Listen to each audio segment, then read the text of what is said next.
Hello, ladies and gentlemen. Welcome to another mod stream. What's everybody doing? How's everybody hanging? I always struggle to find a good camera angle, and then as soon as I minimize OBS, I'm out of focus or I'm off the frame or something stupid, so that's pretty epic.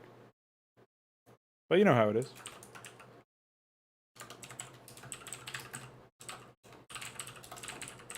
Okay, so today we're doing some housekeeping, finalizing some stuff related to HYDRA. As per usual, I neglected to find something from the tests. Apparently the Nathracor's morph broke. So I've resolved the issue with its eggs, but I believe there's an issue elsewhere.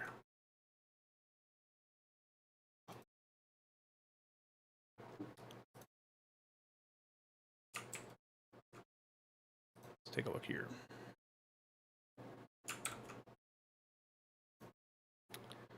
So while we wait for that to compile,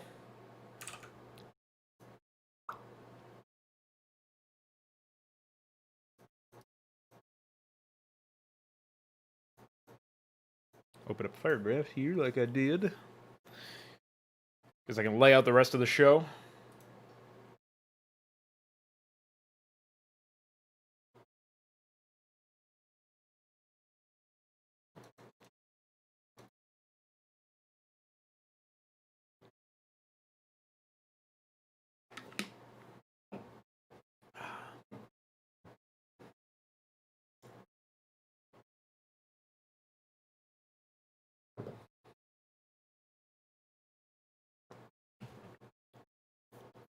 So, following some housekeeping and some hooks, I will be looking to oh, they're not using the right animation, but that's fine, I guess. I'll be looking to mess around with some more AI-related stuff.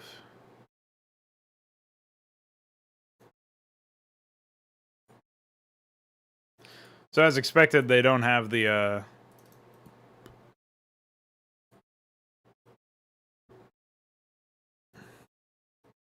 they do not have the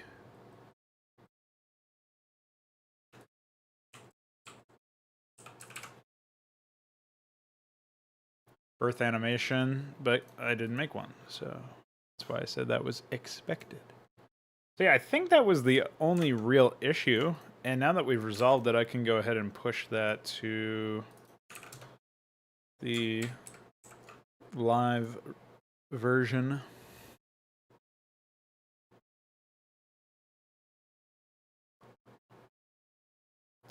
I really wish these programs worked a little faster on large file sizes.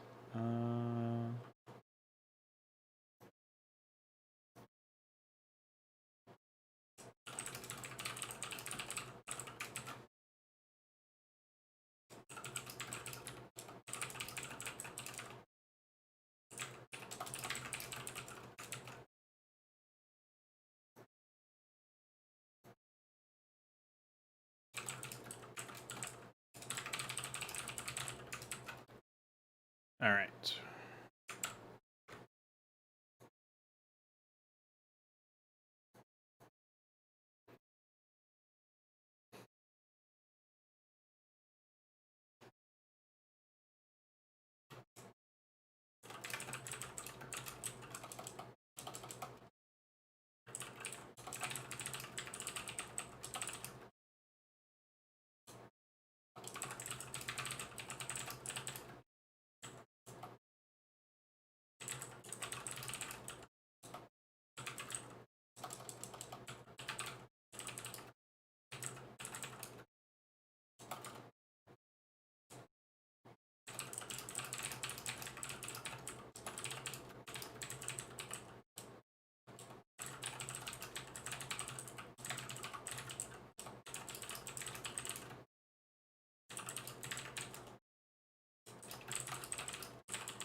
You'll notice we only have 3 hooks left to do. After the hooks, I'll be going towards some brief AI changes and just some testing in that regard. And after that, it's Deliverance time, I think. So I don't expect that the HYDRA portion of this stream will occupy too much time.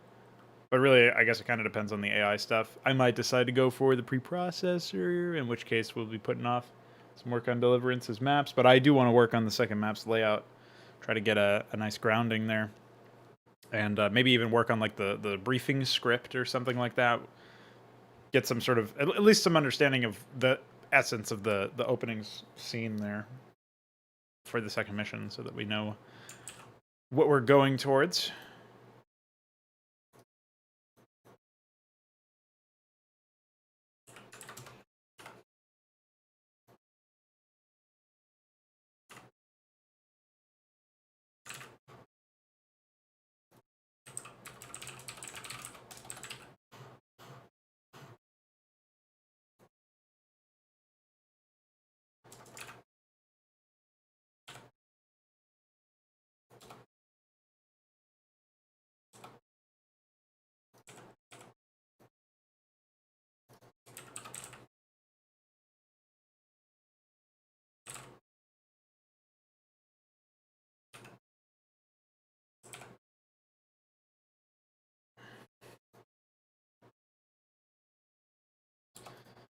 Always a goofy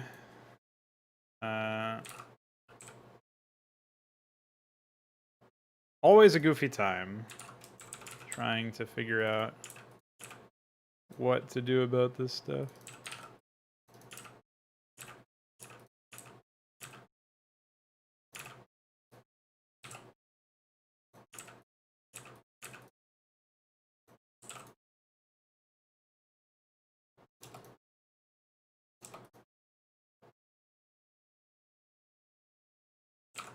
I love when I see orders dat unused 3 as a definition in code that is clearly using it. Love that.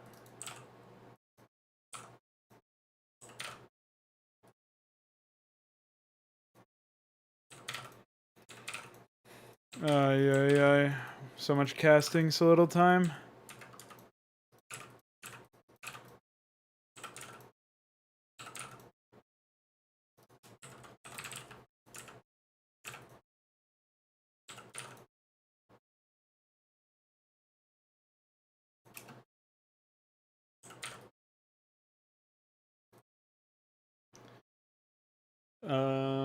I always forget what special ability flags actually are. I'll have to cross-reference that later.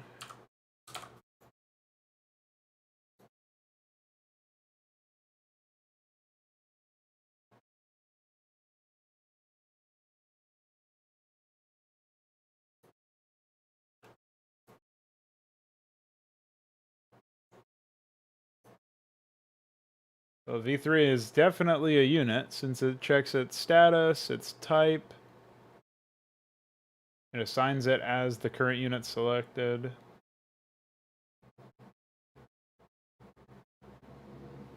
So why are we assigning the value of it here? Why, IDA? Why?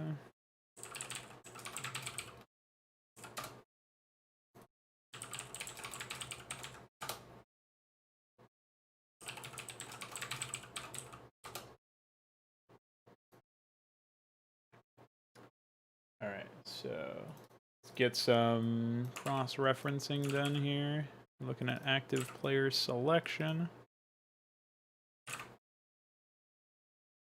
Oh, maybe I don't need that. Maybe I do need that. Active player selection is const unit cell.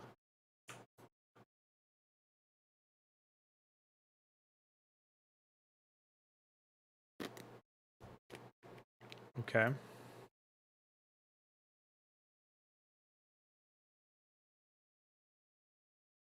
Why doesn't this work?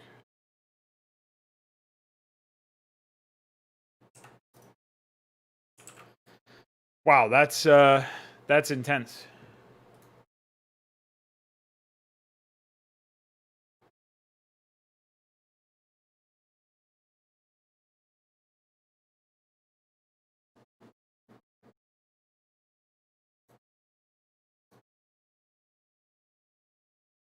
I wonder what the second int here is for the argument. They're adding 8 to it for this?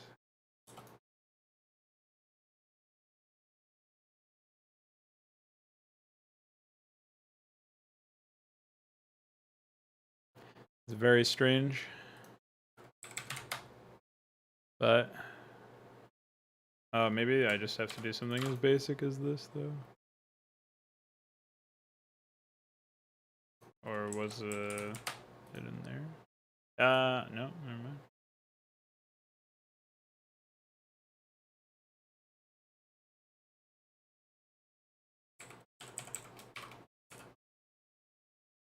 Yeah, that wouldn't change anything, so. Who knows? Let's get everything else done first. Worry about that later. Yeah, that's okay.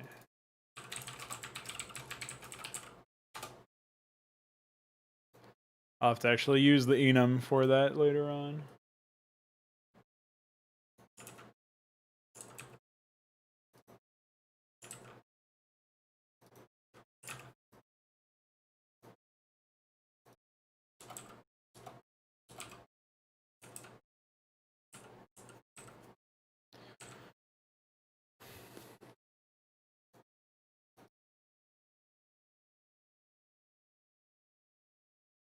Left, top, right, bottom.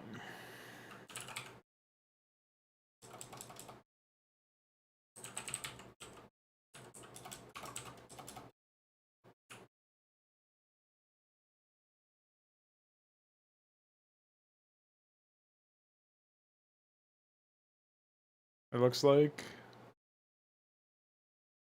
I actually got it right there, so whatever.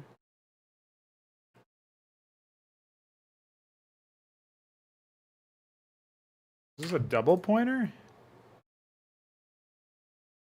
It's const. What the fuck? I don't know what's going on there.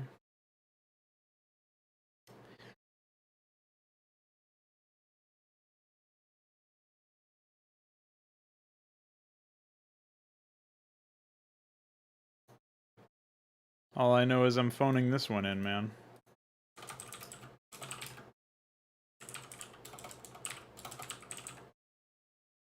What is this called? Compile health bar.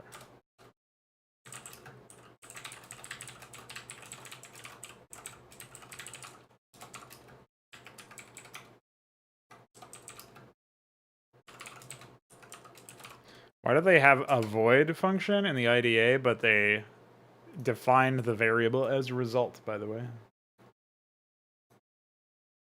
Because, you know.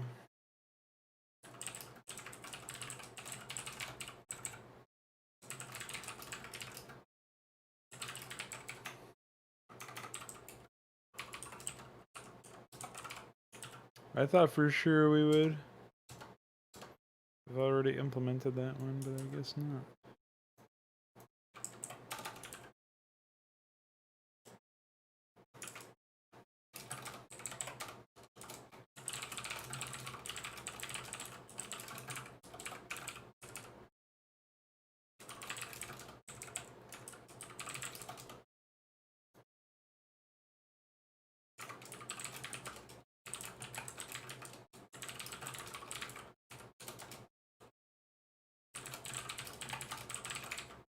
Oh, there is no result.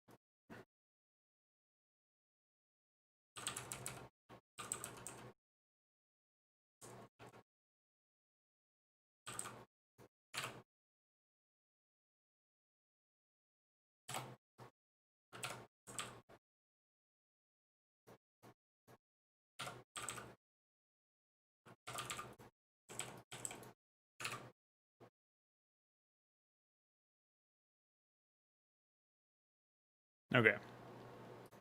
Let's just document the address of this function.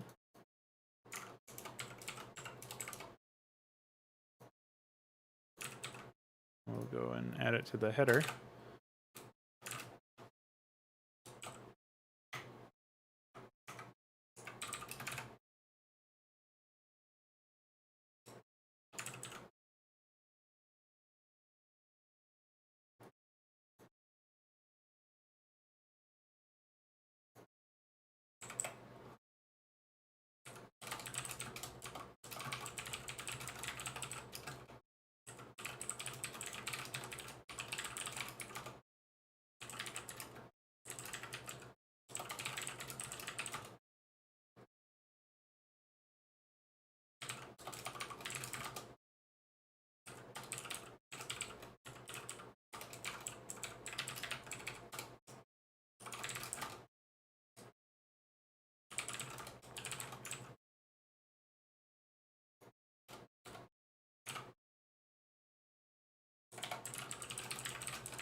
Oh.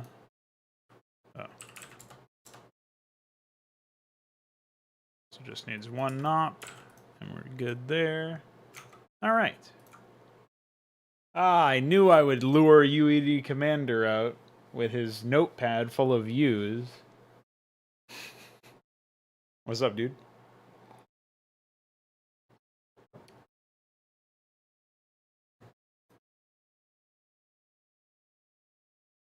How's your Control Z on that one, buddy, going?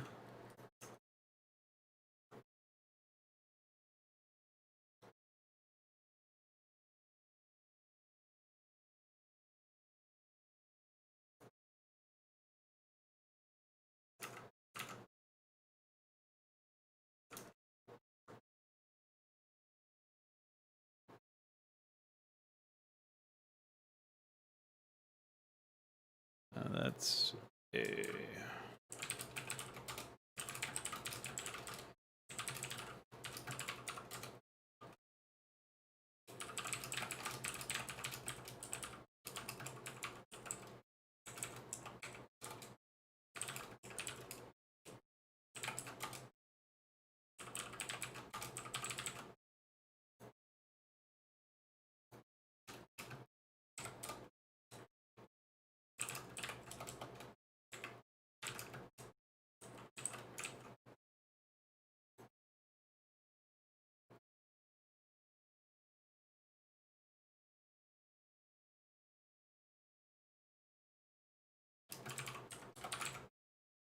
Okay. Should be good there.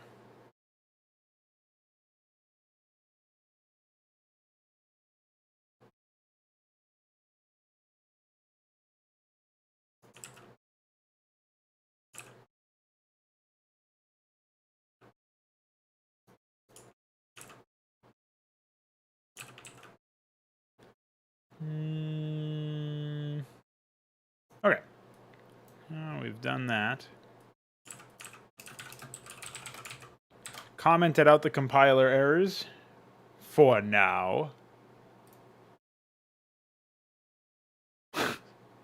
A raid on a server. What is wrong with people?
Oops.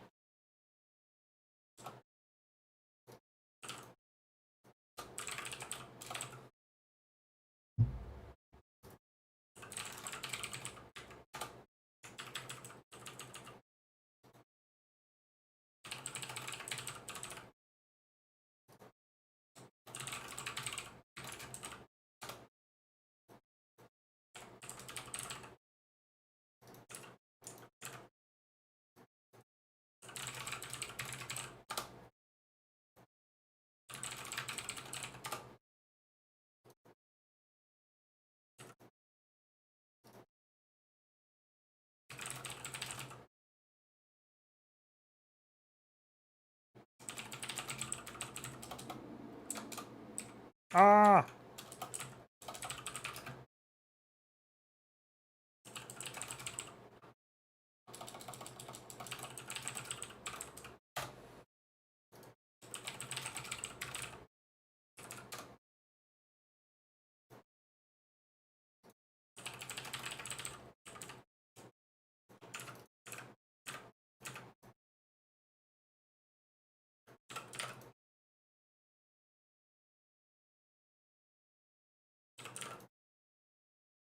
Oh, this was an easier function than I expected, to be honest.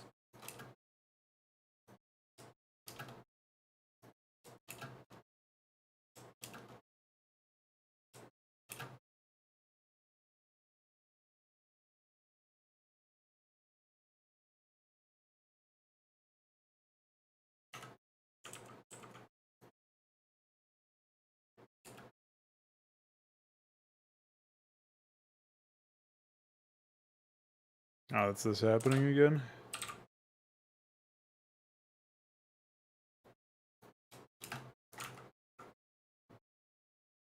What's up, Reese? How do you get Visual Studio to work? You're having trouble getting the IDE working. Yeah, no worries, dude.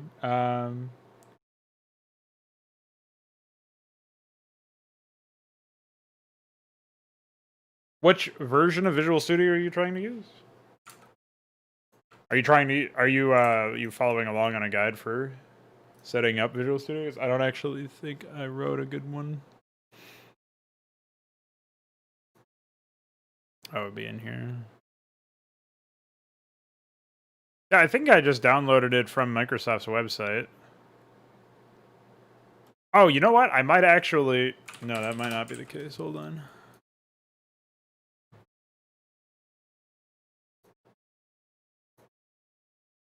Yeah.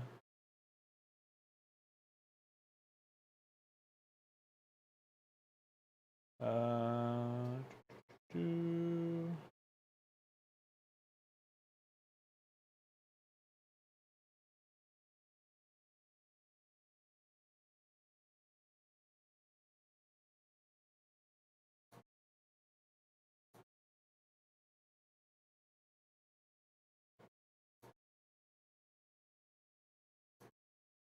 Oh. Yeah, I think I was going to upload this somewhere, but it's 28 gigs.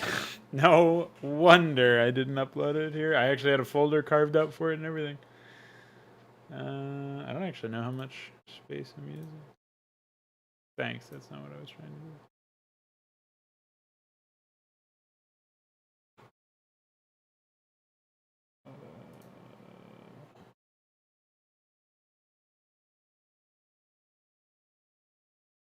Cloud Drive. Yeah, I'm not able to do that, unfortunately.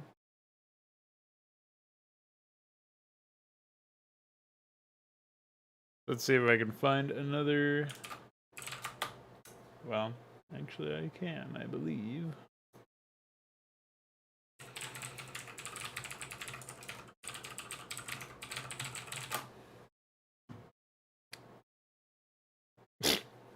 Nice fucking profile picture on this account.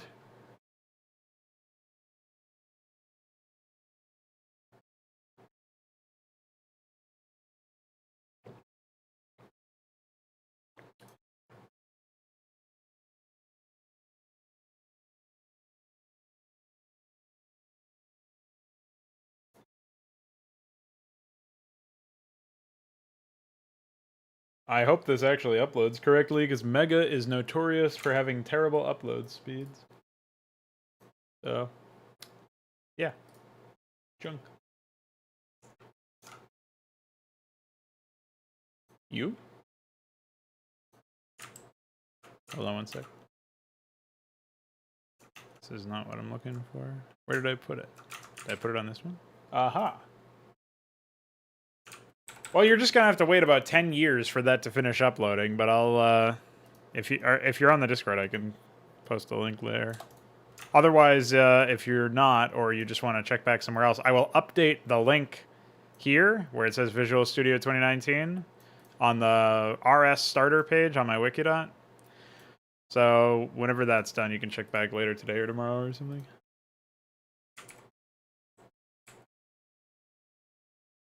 I assume it will be later today. I have pretty good upload speed, but Mega does not use it very well, so...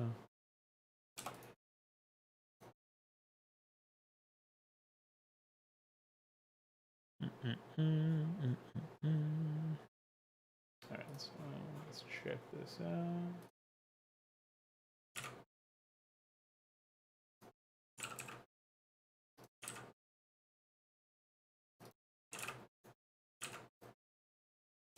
Is this going to give me the same error as before? I don't actually know how to... Units 12 to see unit.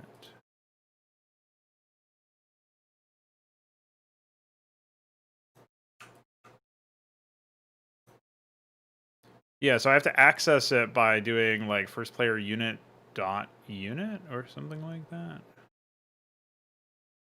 I don't know what I'm doing.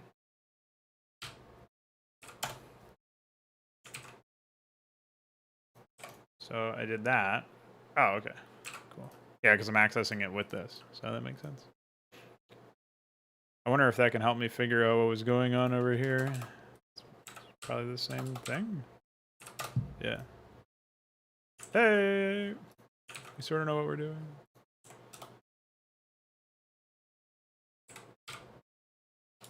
The only problem is I have no idea what's wrong with this. Oh, okay, I guess that's fine. Whatever. Okay.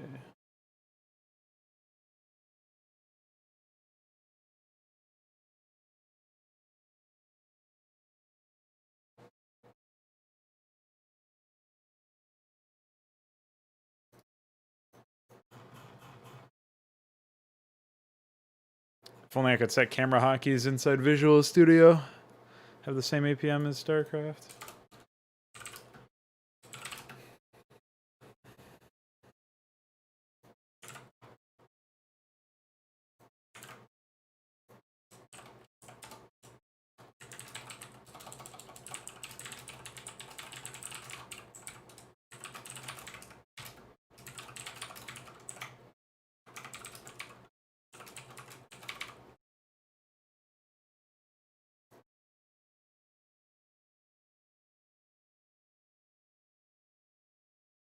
What doesn't it like about my... Oh. Okay. Bye. Because I had to scroll back and scroll left and right and this and that.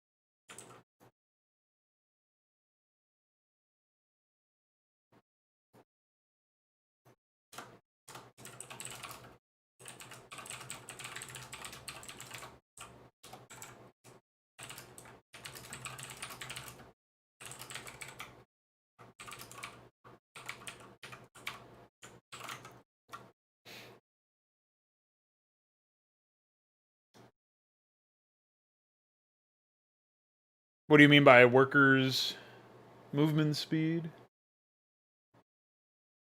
Movement speed of your workers? Are you talking about the fact that they like float and stuff? You can change their movement type to iScript and then give them precise movement commands, and they work like Marines or Zerglings in that case. Assuming you're talking about Brood War modding. Yes, I'm using 2019 because I was originally using 2010, and then something in the plugin required an upgrade, so I used 2012. And then building in 2012 broke the plugin itself. Like some functionality of the plugin would just cause crashes. But when I built it with 2019, those crashes went away. So really, it's just been a non-stop like clusterfuck of trying to figure out what works and what doesn't. But I think we're okay now. It's just really weird.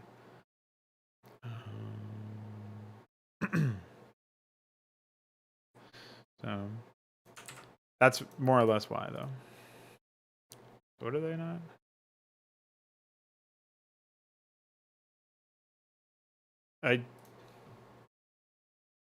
Why are they casting this to a C unit? What's wrong with them?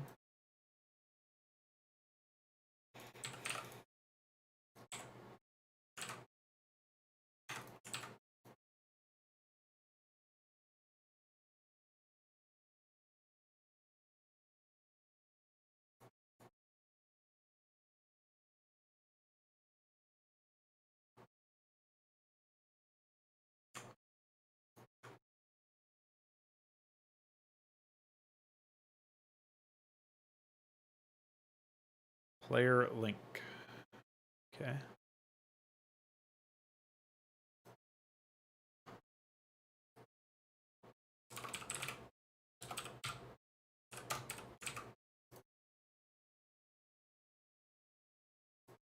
I wonder if maybe it's just an IDA error and they're actually not supposed to be like that.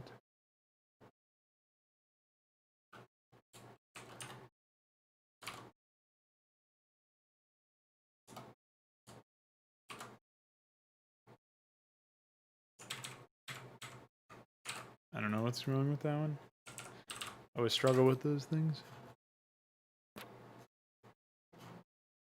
Okay. Anyway, now that we're done with that, we can pop down here.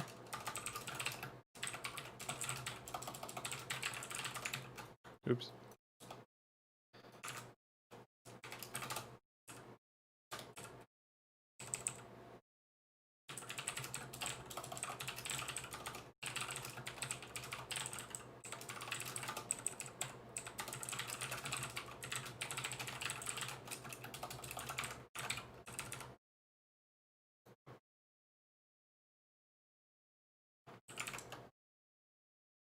EAX. Okay.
Oops, I accidentally built before intending to. What a dummy. Why doesn't... Oh, it's because it's C unit instead of S32, that's why.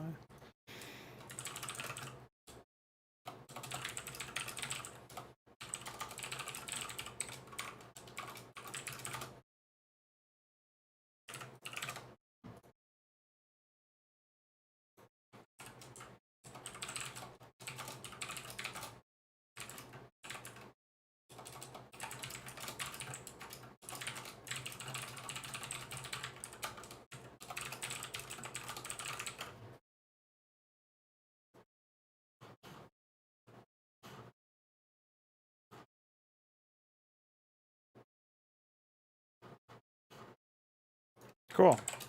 One more to go, and then we're done with this for the time being.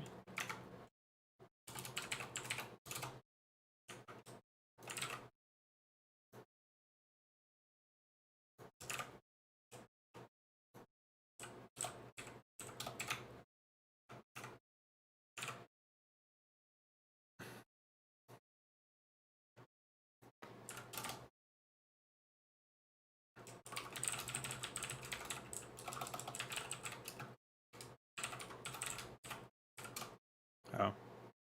Prank myself.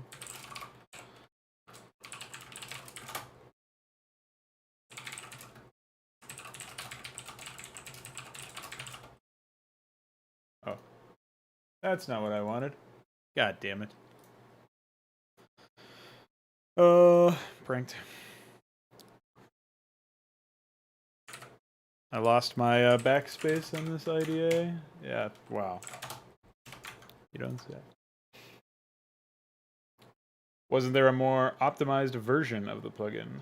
I don't know what that means, but nope.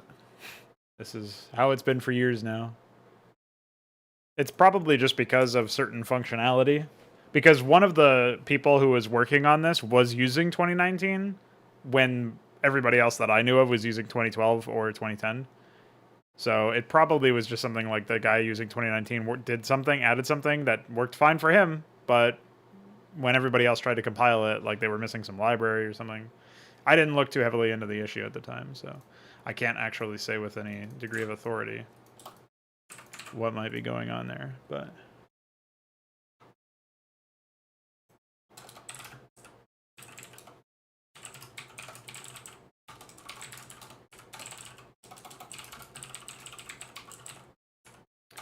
but your instinct is actually on the money there. It is always the case that messing around with modding Starcraft is a lot of work for not as much gain as you might immediately suspect.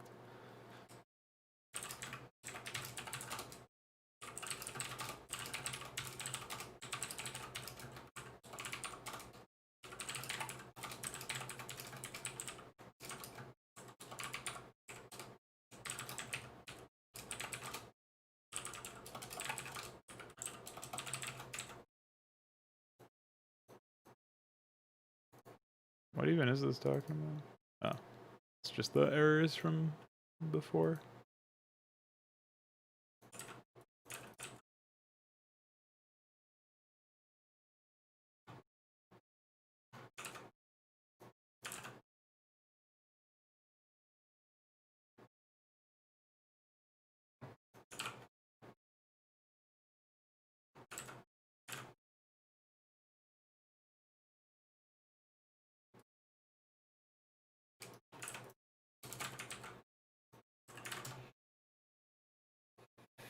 Okay, that's also a 1. So we're good there. The final frontier.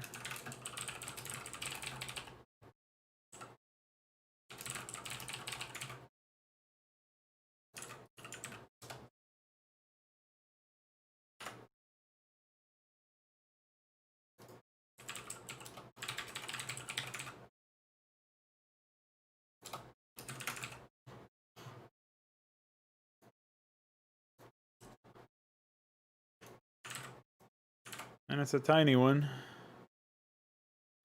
A tiny one for a tiny Tony.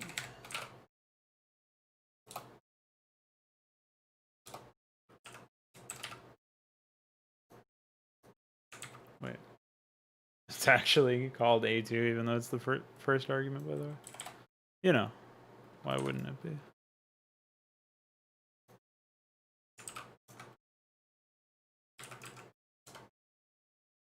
Oh, well, I shouldn't have done that one.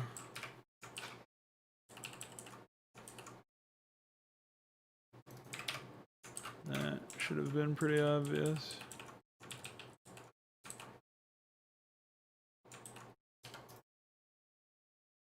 Okay. Oh, boy.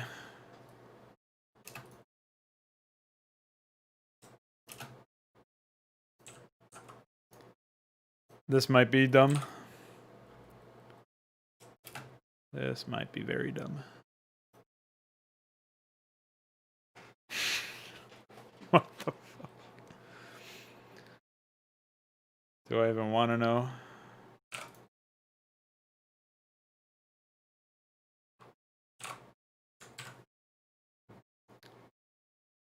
All right, boys.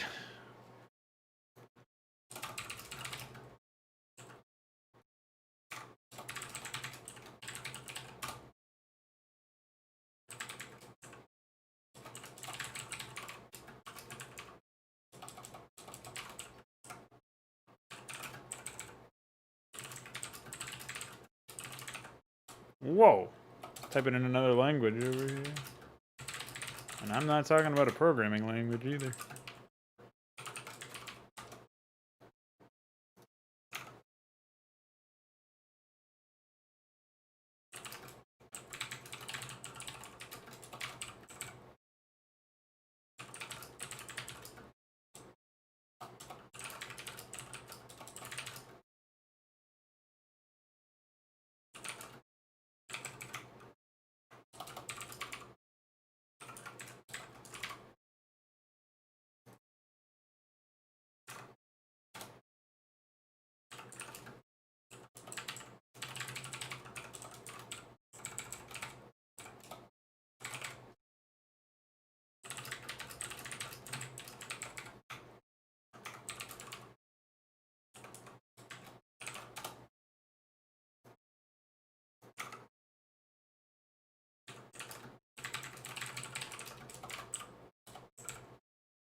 Don't worry, it's only like there's fucking 7 of these for some reason.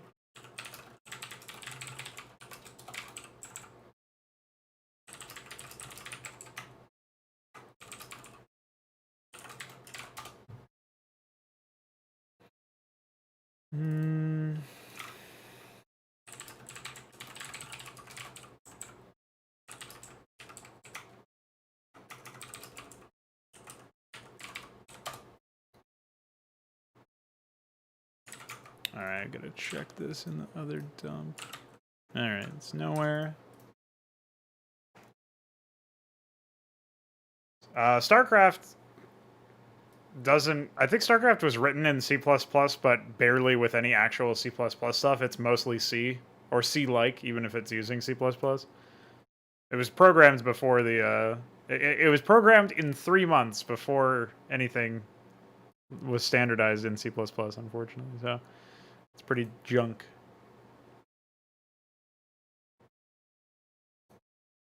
But this plugin wants you to do it in C++, but C++ is pretty flexible, so you could do just C.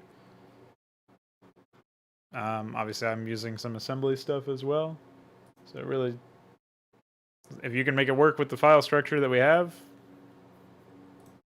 I'm sure you can use pretty much whatever you want. Oops. I don't know what a vector head is.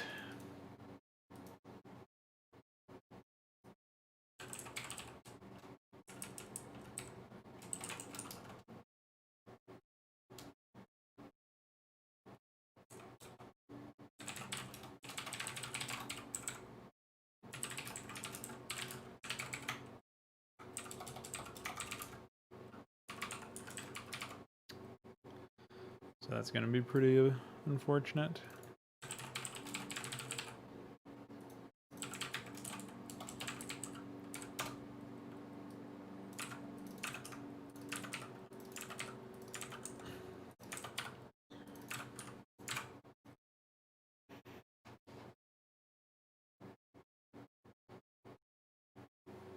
A value of error type, by the way.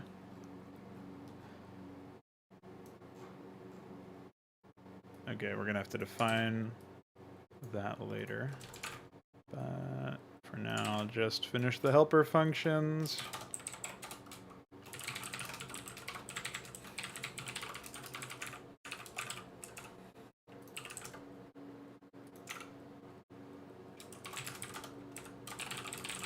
Somebody's mowing the lawn outside, so enjoy that sound.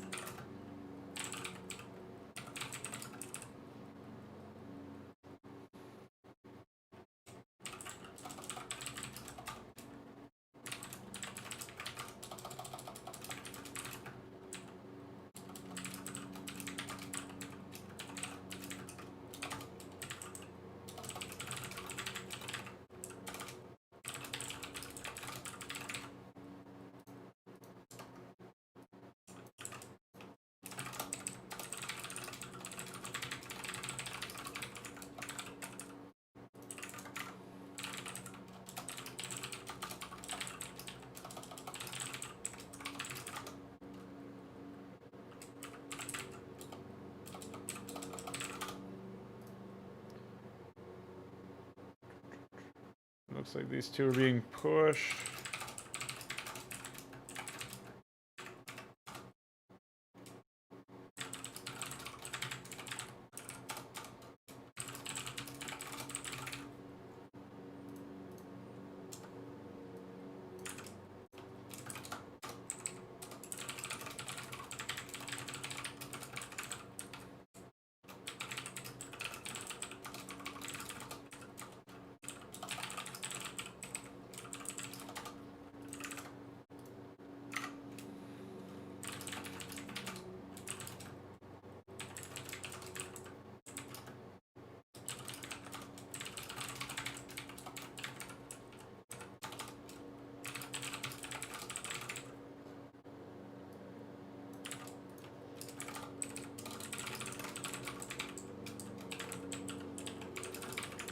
Sucks that I didn't find that in the other assembly dump.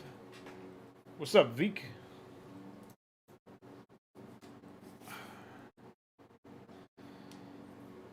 Would have made my job of defining whatever the fuck a vector head is a lot easier.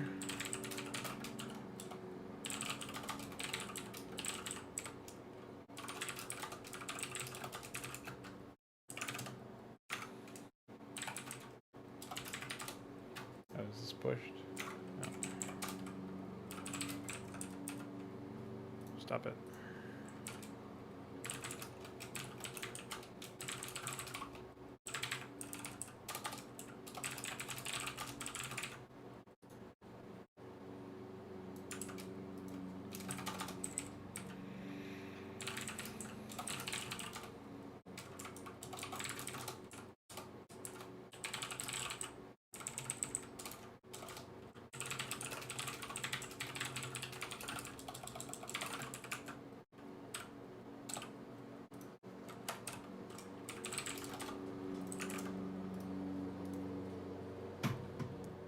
This mouse pad sucks. I should definitely order another one.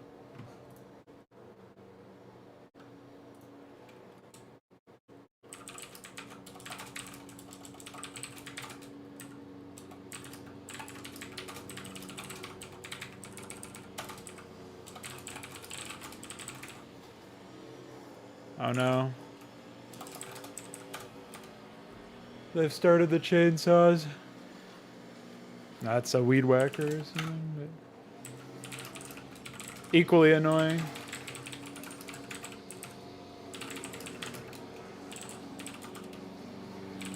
Well, boys, my lawn's being mowed. My arms are being decapitated with a chainsaw. Not decapitated, but surgically removed with a chainsaw. I'm going to see how much programming I can still get done. You know what I mean? Yeah, that's not distracting at all.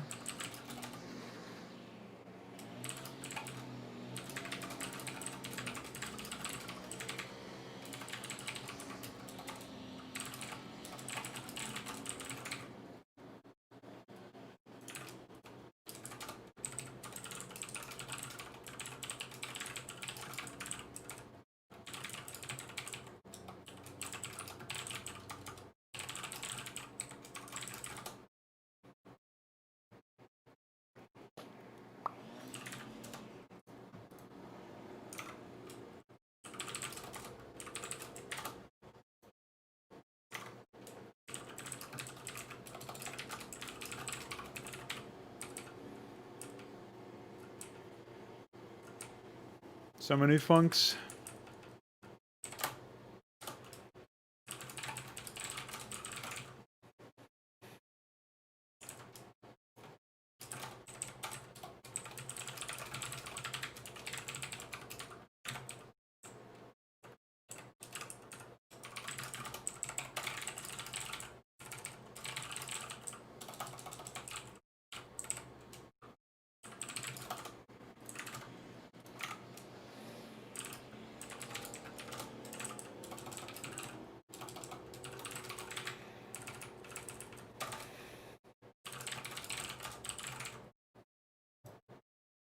Oops, this is supposed to be a result PAX. I wonder how many times I autopiloted that one. Just every time, you know? Oh, not every time. Just... I started it on the 3, by the way. Today's going okay. I have a bit of a headache, but other than that, did some housekeeping this morning, both in here and in real life and also in HYDRA, so that's good. Yeah, sounds like it's exactly where you want to be. You sound very excited about it. Yeah. It's pretty, I imagine that's pretty annoying.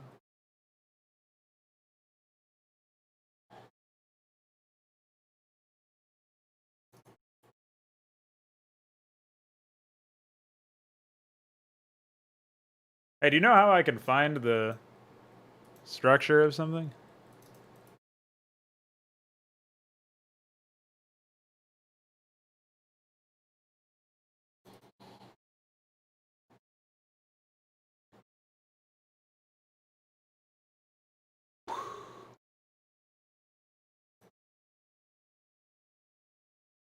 It casts it to an int anyway. And then casts the result of this to vector head. Hello?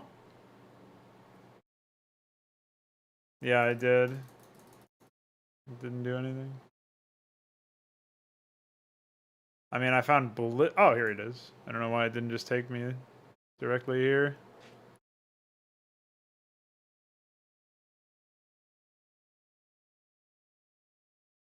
Wow. What a useful struct. What an excellent documentation.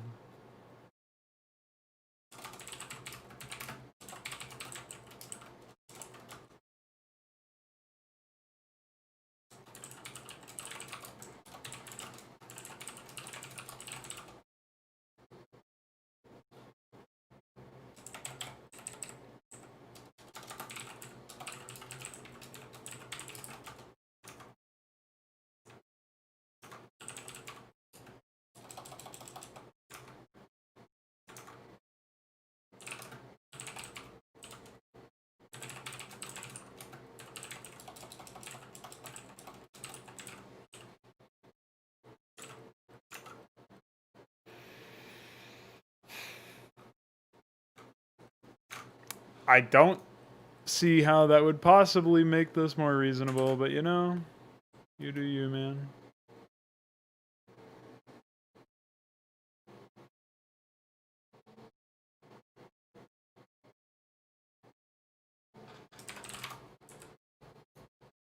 Destroyed. At the end of it, I casted it to an int anyway. Also known as fuck you. You know what I mean?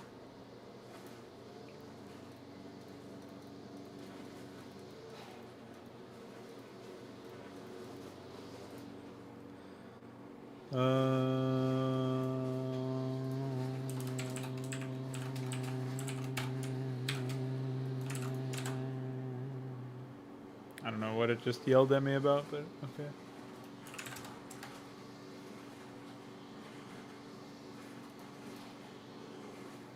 What the f... Is that even the right thing? Yeah, it sure is.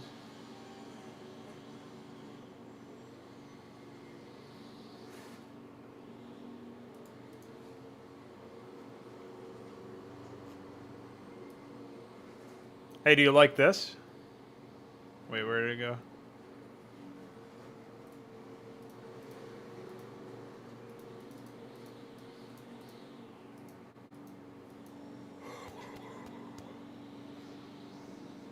How am I supposed to figure it out? I guess I'll just do 1, 2, 3, 4, 5.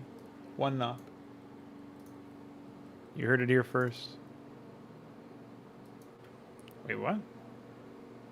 Syntax error, missing semicolon before star. What?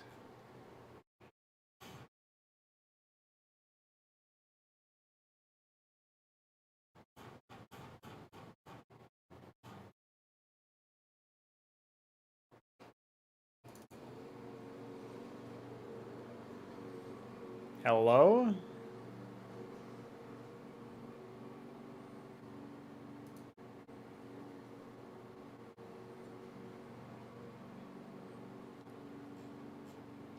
Well, I wonder how many errors they could create for one fucking line. 498 errors for one line, as a matter of fact.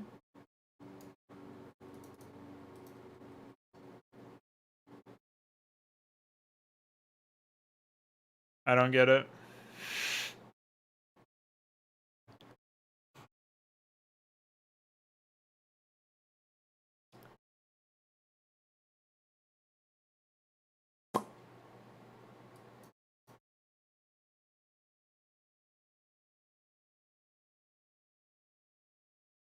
What the fuck? Why? Hello? You? You. I've lost my mind. I don't know what the hell's going on over there.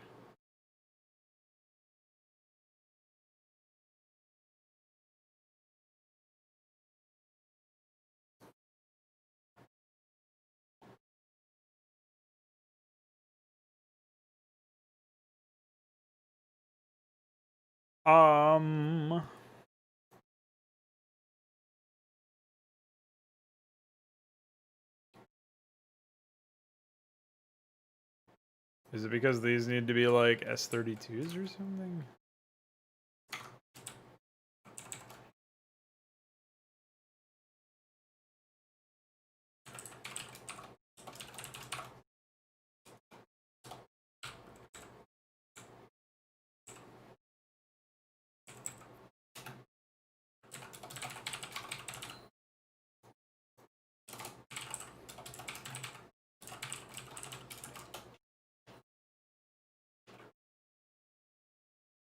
I forget how the links are done elsewhere.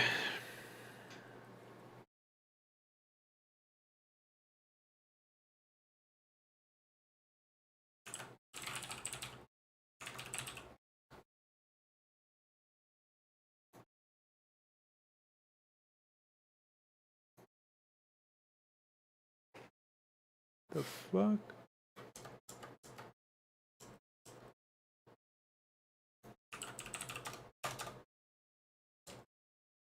See link.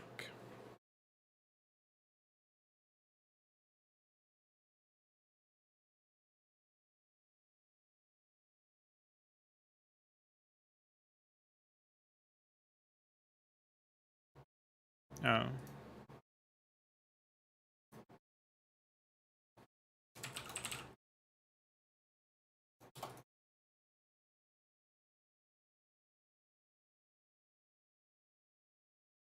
What do you mean?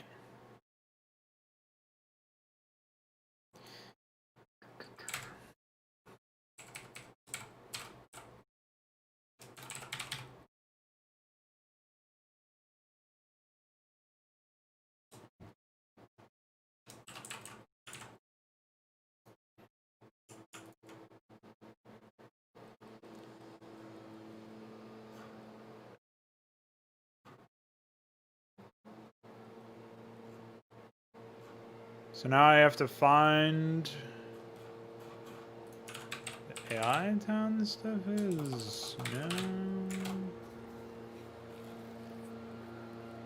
I don't know, man. This is above my pay grade. And that's loud as fuck. good thing I have to use the bathroom in a second.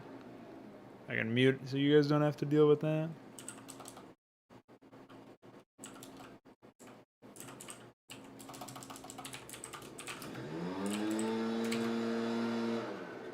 Alright. Warning shot fired, I get it. Bye! BRB.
All right, I'm back, and it seems the Mongol men have come and gone. So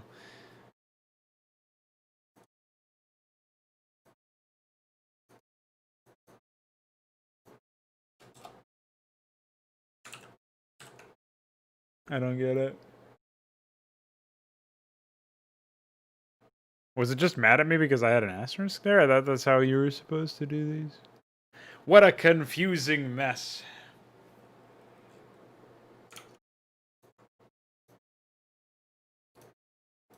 But it wouldn't be Starcraft modding if it wasn't a confusing mess.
What?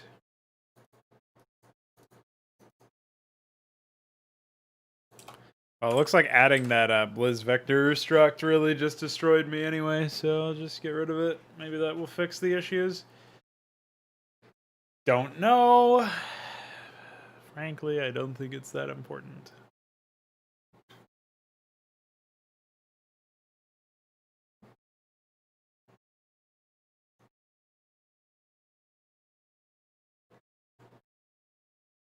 I wonder if it has to be underneath this or something, because this didn't get declared first, but I highly doubt that. That doesn't make no sense. Oh, I have to keep that starter one open. Actually, I wonder how the progress is going. Hey! Visual Studio 2019's about halfway up there, you know what I mean? Did I actually finish the... Oh, I never did the wrapper yet, or have not done the wrapper yet.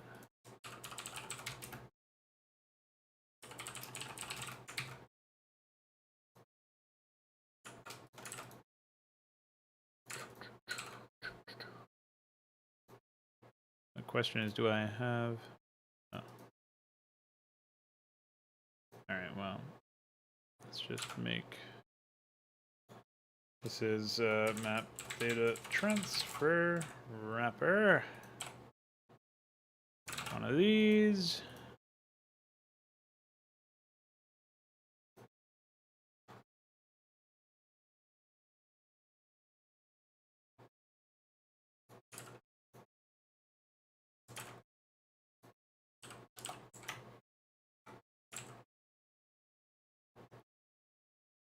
And one of these.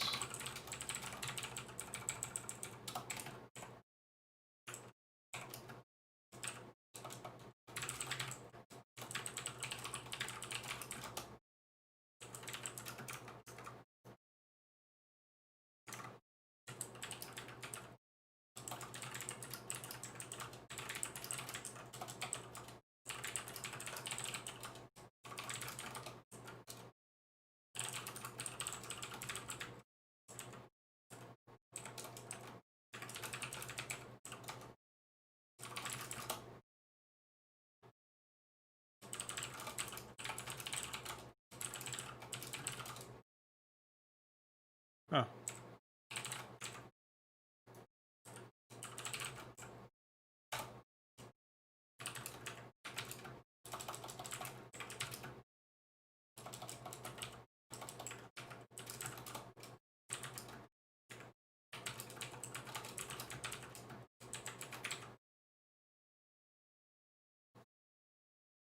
Well, that was easy.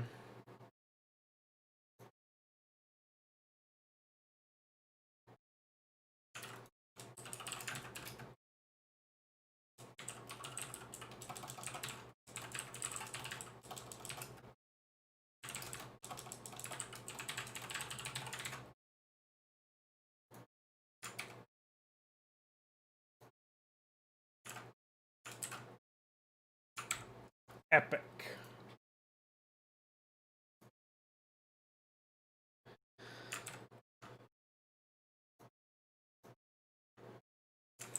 Well, we finally did our 3 hooks for the day.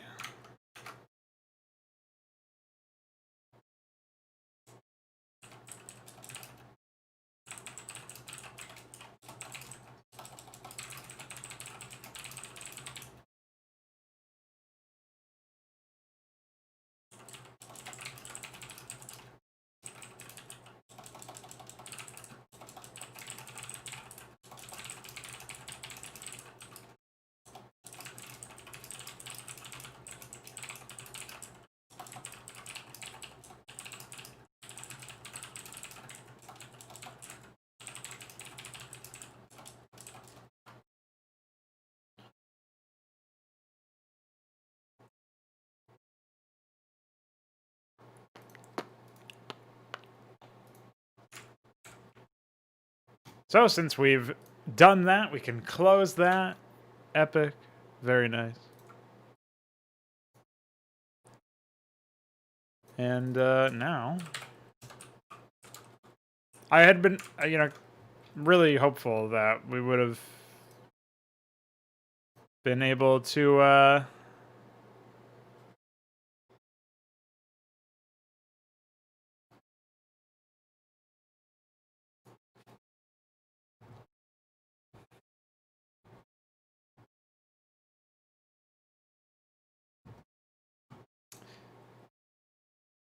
I was really hoping that we would be able to see some real gains in the overall department of like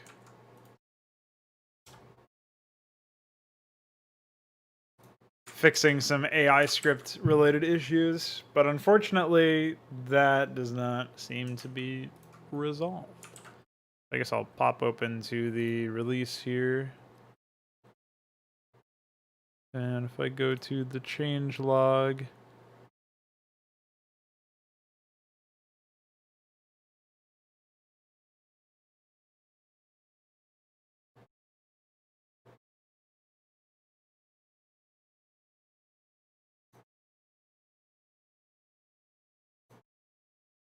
yeah, these 3 cases I have no idea how to resolve. So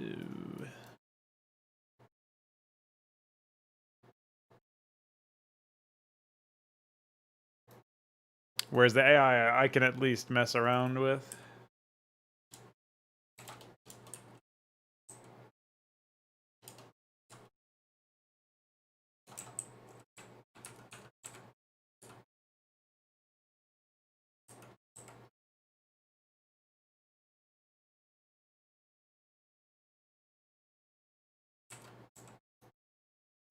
There you go.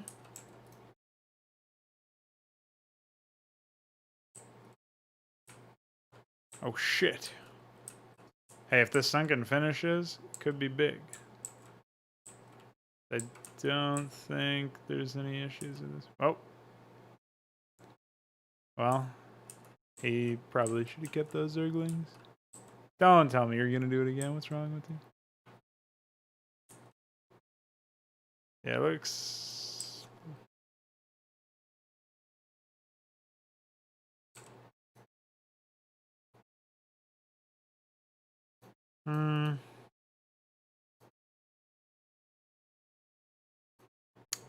A lot of wasted DPS on that one, but they've got Zerglings here, so I think they'll be okay. Ah, the flank, dude.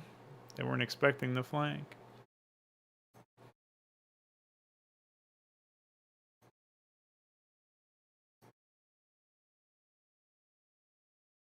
Ugh. Yeah, they needed to pull the workers, but they can't do that yet, so.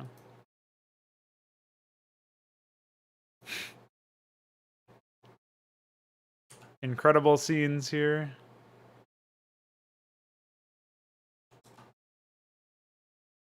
Meanwhile, just another legion of men prepared to roll out.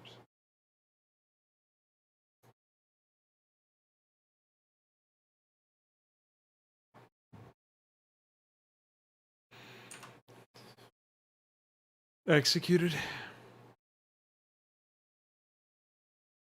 Wow, they actually lost pretty much everything. Now that's impressive.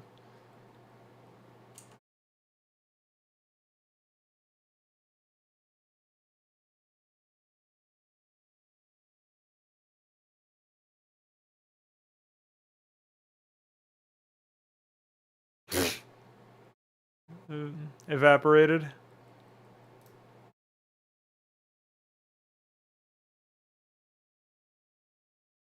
Oh, and easy come, easy go. I wonder how much money that guy was floating that whole time.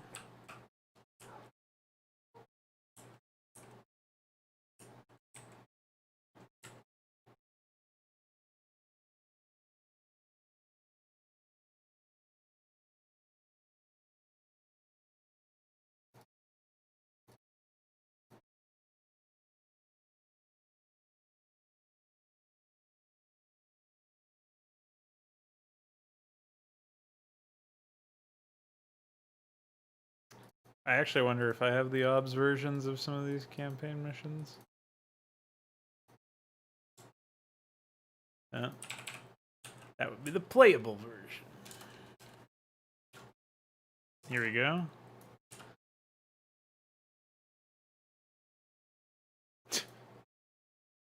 I can only imagine what insanity is in store. Oh, actually, these maps need to be refreshed, I'm pretty sure.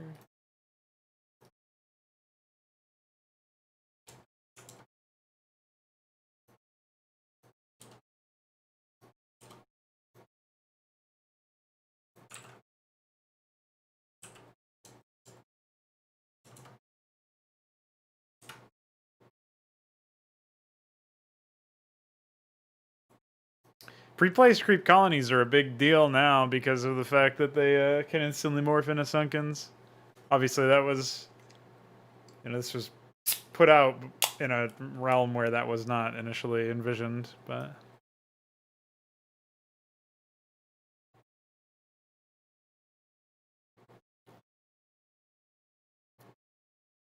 I'd like to see Gorn try the like the Hydra first build or whatever. I think that could actually look really good. I don't know what there is an SCV doing over there. Scouting, by the way. Holy Zergling here. Randall getting annihilated, as usual. He's just a farmer, dude.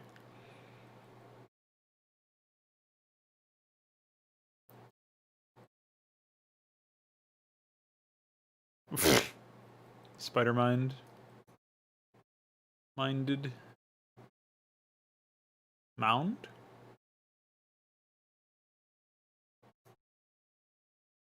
Gatted.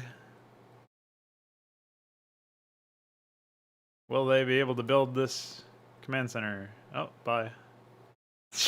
Some very puzzling decisions are being made over here, man. Oh yeah, I was gonna add savant support for the AI at some point too, but oh, so much for that. Bullied. Wow, nice army. Actually, this Gordon doesn't have a terrible army. He's got a decent amount of supply.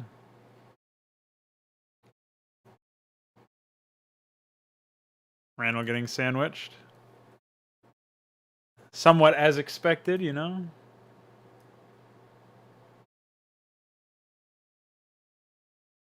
Shamans are still broken in the AI. It's just this string of units. That's their only Hydra den, so that goes down. They're not going to have much in the form of anti-air. It looks like they're not going to have much anyway. They opted for a Vorval Pond instead of a Nathrock Lake, which was ambitious. Dude, they just got utterly confederated. Oh, something happening over here? I actually have not really seen what the Magistrate has been doing, but there is a reasonable number of mutas. And some more hatches going down. Another spire. And remember, they get upgrades from the evolution chamber now, even for air units. So I'm going out on a limb and saying it looks like the human team, the home team, is gonna bring this one in. Eric's got a lot of Zerglings and a lot of capacity to build additional Zerglings, but literally nothing for anti-air, by the way.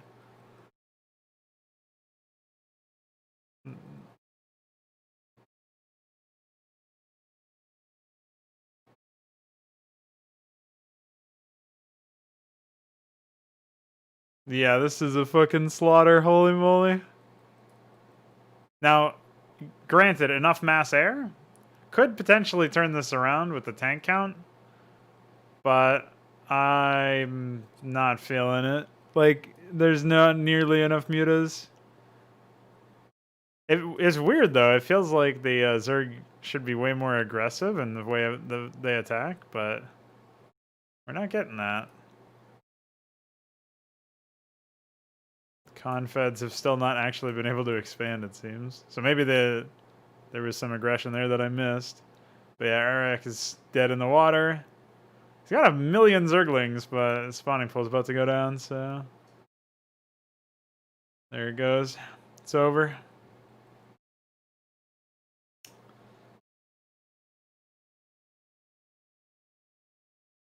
Oh. Mutalisks are aggressing. No, they're just defending. Goofy. I thought I heard something, but... They'll get scanner energy eventually. Bye.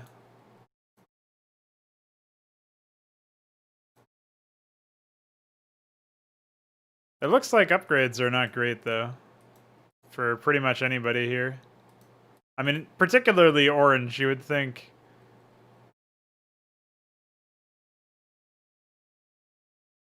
He's been left alone for most of the game, and he'll clean this attack force up, but he does not have upgrades. Like, almost any. I'm also not actually seeing Nathricors, so I'm thinking maybe they don't have the proper AI support implemented yet. Some Wyverns. Dude, why is this guy not expanding ever? Hello? Oh, Eric put a single hatchery over here, but I don't think he has any money. So, bye. Okay. So, let's channel some of that into some additional bug testing. I'll pop into the config real quick because I'm pretty sure I did not declare the... Yeah, here we go. So this should be Zergling Nathricor 1. And then equivalent IDs should be spawning pool Vorval Pond, spawning pool Nathrok Lake.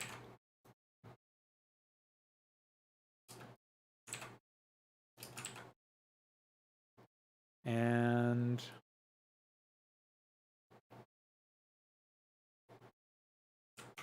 egg IDs are 217, 218. I don't actually know. I mean, presumably this is fine for...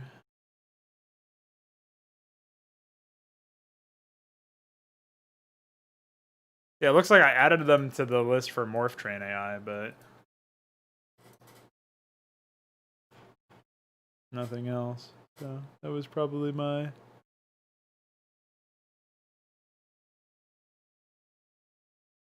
Oh yeah, we can get rid of this. This is probably screwing up the AI in different ways, actually.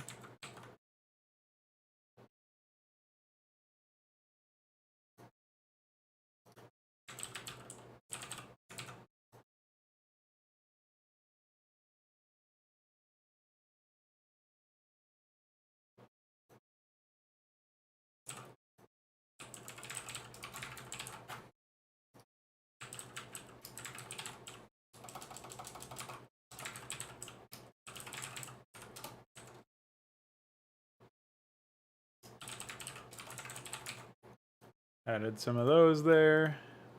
Okay. So we should have just future-proofed it for the 2 Ultralisk morphs as well.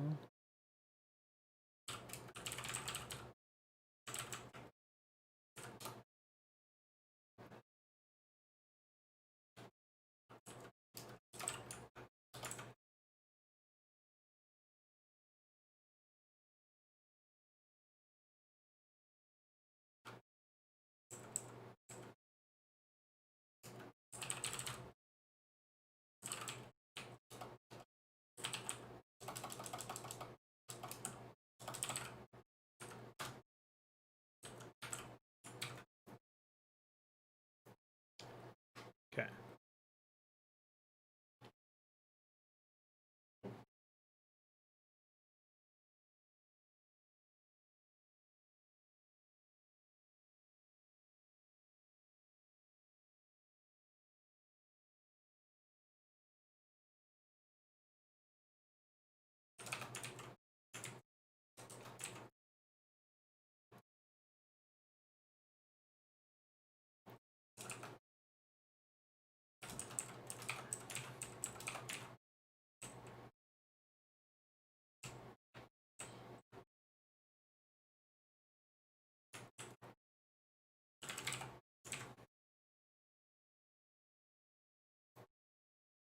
This definitely could be GUI'd or something to be way better, I think.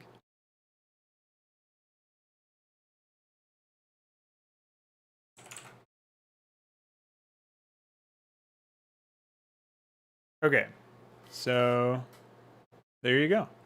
That should fix AI usage of Nather cores, and also just one less annoying thing to deal with when it comes to AI usage of the later Ultralisk morphs that are coming.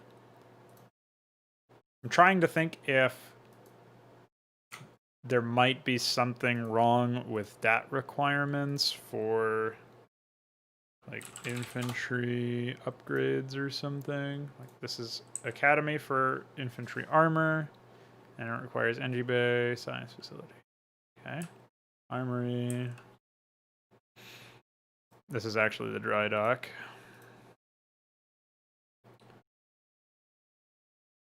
Yeah, this makes sense. Evolution chamber or mutation pit. Oh, these upgrades should be changed as well, though. So this should be level 2 requires Overlord Iris, and level 3 requires Irilith Quay, and well, yeah, okay, that makes sense.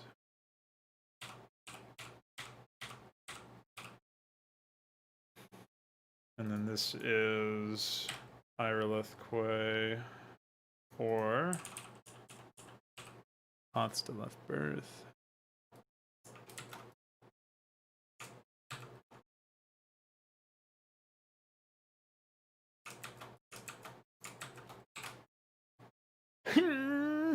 What's going on, DF? How you been? What you up to?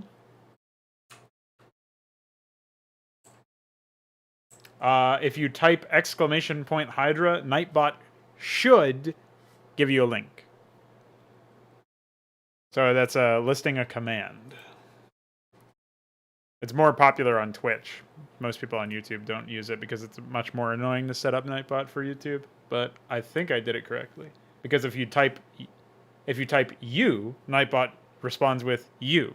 So I think that means the other things should work too, because you is also a command.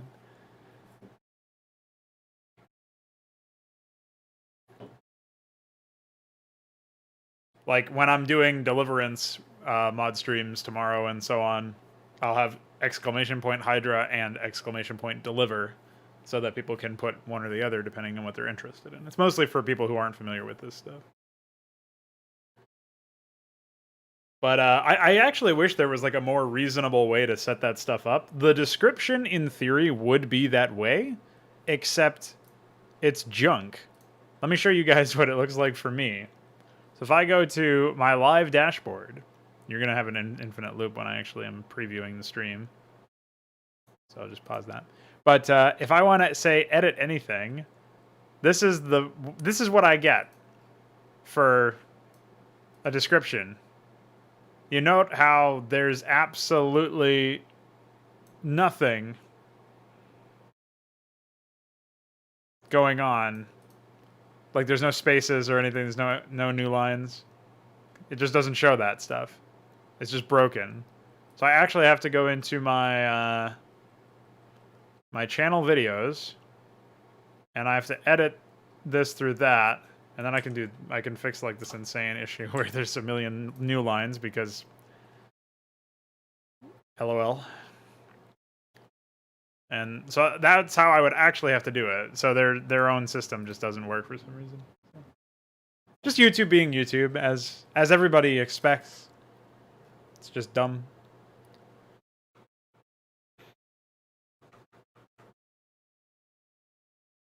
So I've addressed the stuff there. Or current is...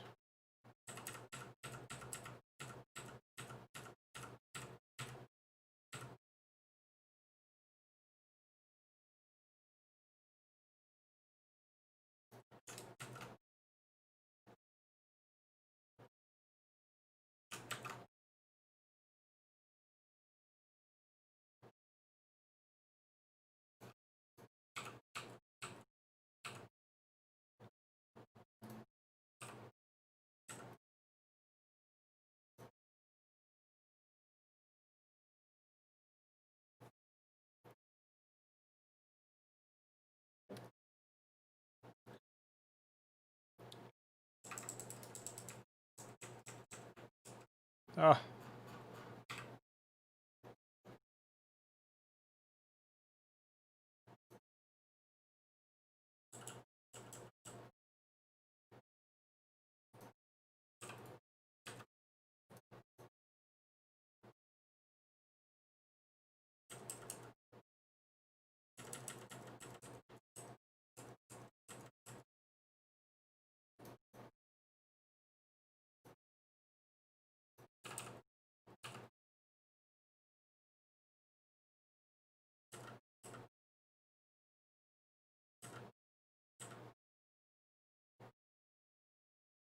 Oh, found it. There you go.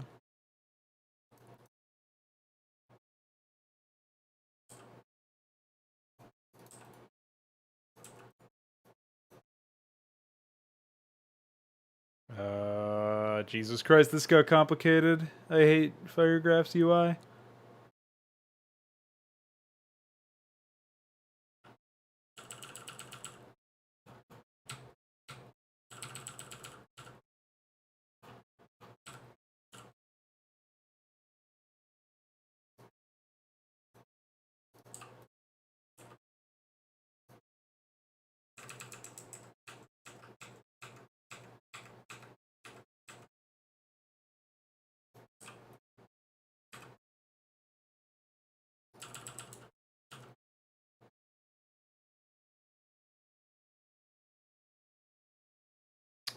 All right, all that so that I can just copy this over here. Amazing.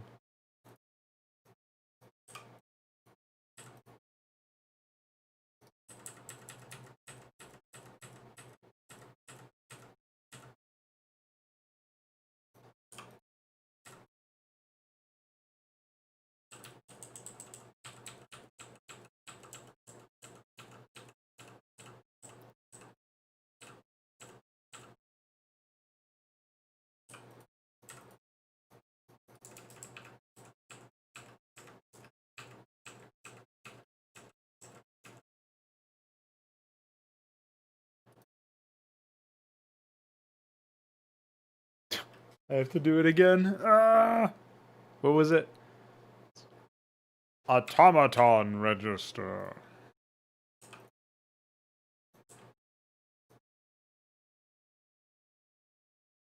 And the other one is just observatory.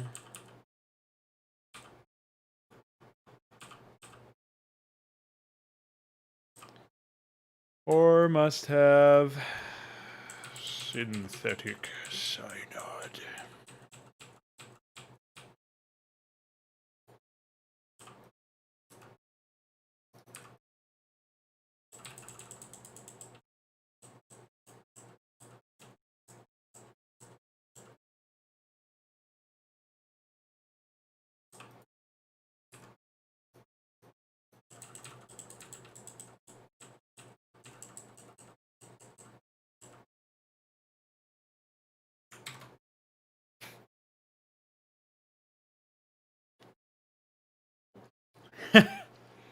Yeah. Must have, or must have, or must have.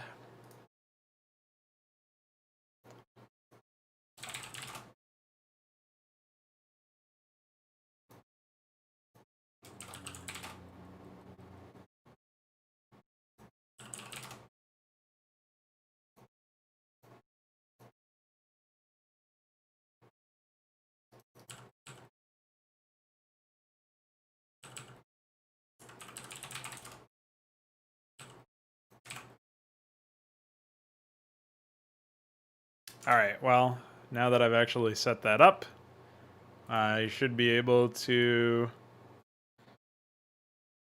fix that problem. I'm still not really sure what's going on with the upgrade requirements, though.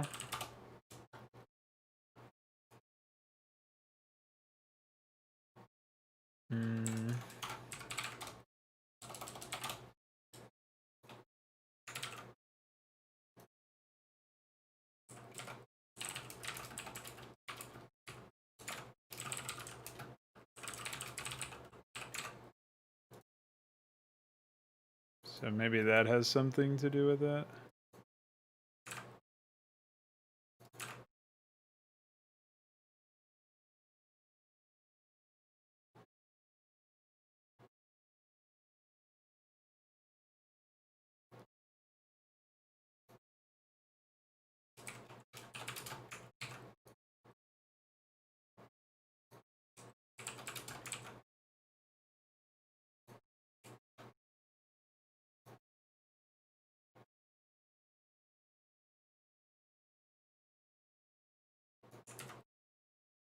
Okay, so I did it correctly there, but not here for some reason.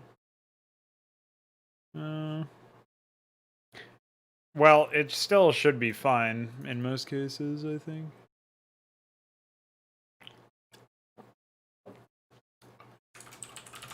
The upgrade stuff is so much simpler, by the way.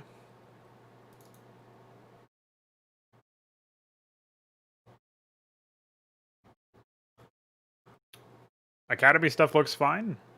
I don't see any reason why it wouldn't work. Maybe it's just not running correctly, though. So, if you've got bio, then it delays armor until the second academy and gets weapons instead. And if you're not bio, if you're like general or something, then you delay weapons and get armor instead. But I didn't see armor or weapons for the magistrate, and we were over 10 minutes in, so that makes me think that something else is going on here. Maybe they never get a second academy, but then they would still get one academy that would get armor at the very least. And they obviously had an academy because they were building ghosts and shamans and so on.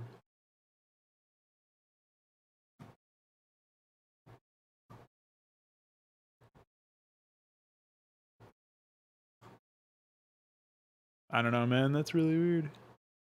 Meanwhile, the vehicle stuff, yeah, No Town's Armory.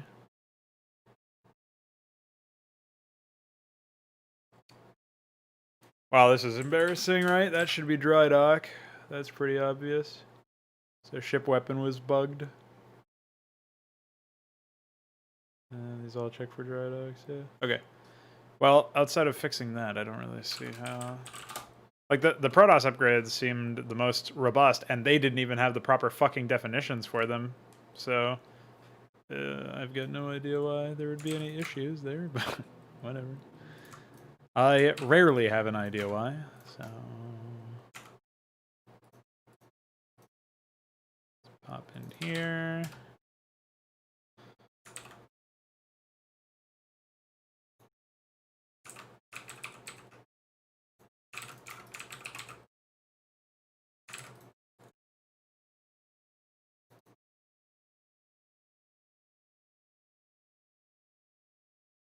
I almost forgot to fix that somehow, even though it was literally right in front of me. Okay. So we're good on that compile.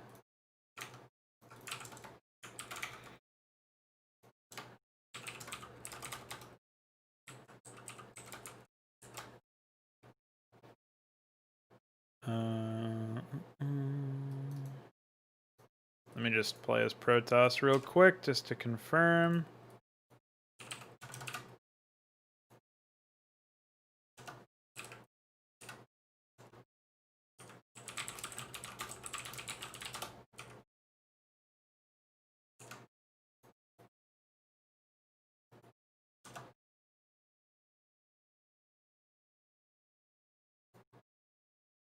That was an interesting bug.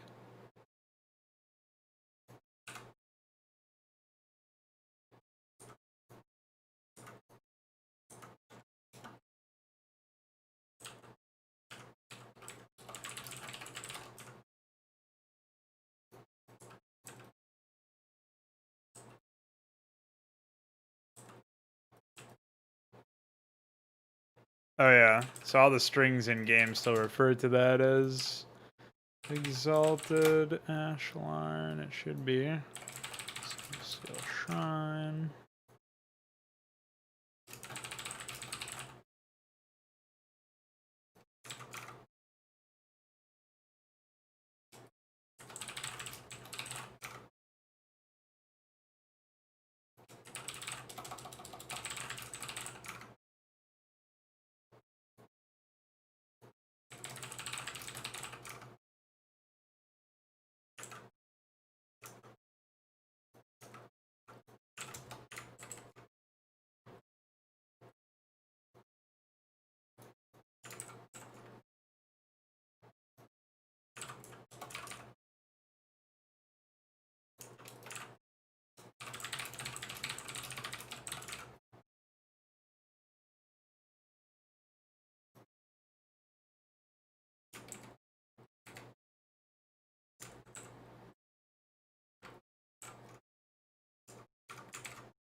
So how far in the Batman LP have you gotten, DF? Have you managed to prank yourself? Have you managed to eject a man electronically?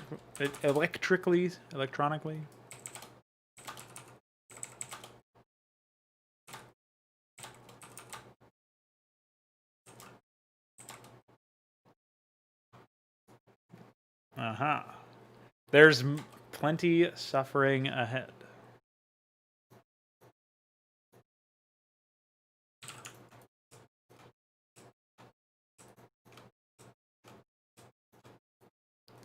Holy split.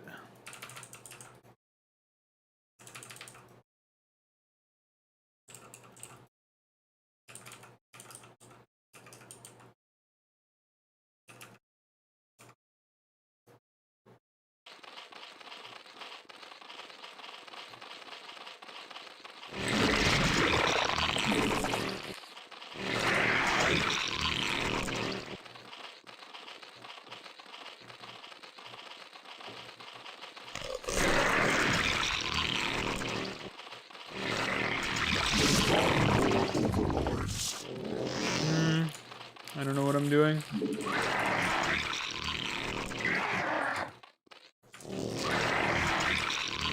For my AI, I'll actually take my natural thing.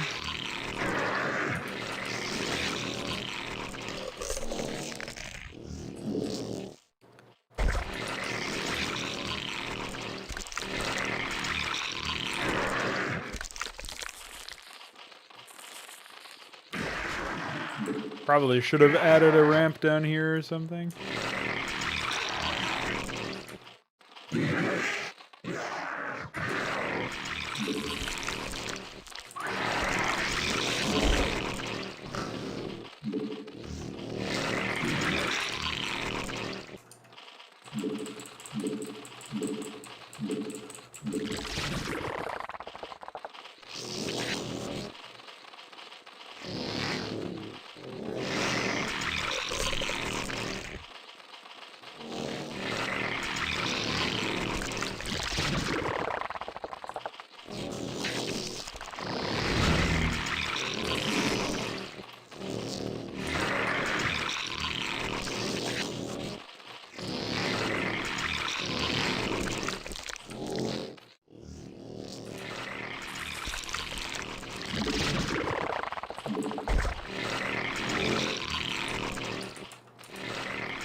This might actually be the first time I played Brood War in a long time.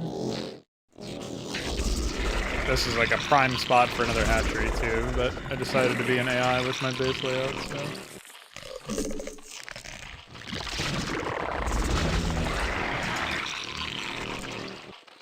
What do we got here? Oh, I'm getting bullied. Our forces are under attack. Literally looking at him.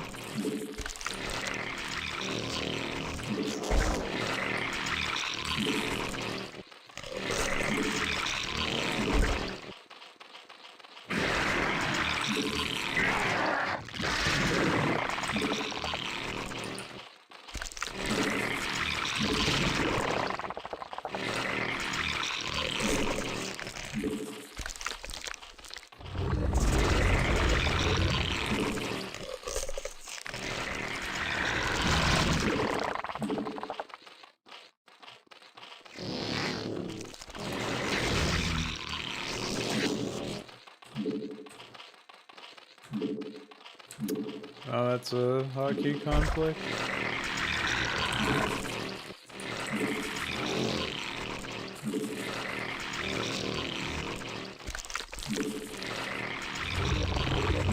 Require more minerals.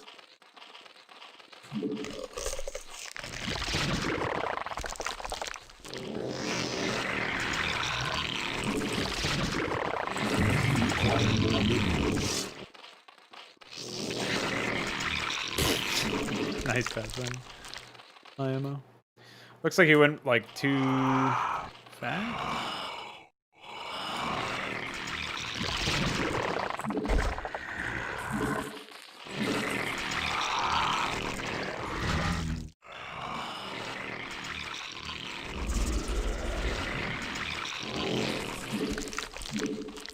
Our forces are under attack.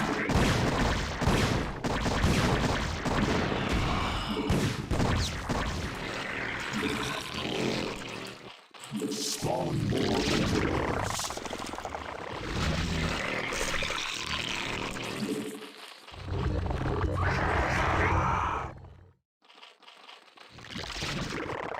I can't believe I lost a guy. Our forces are under attack. Oh no!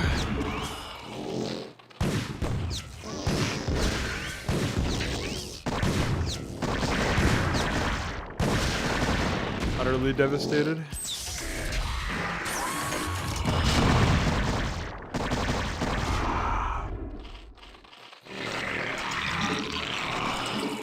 Well, that's an attack if I've ever seen one.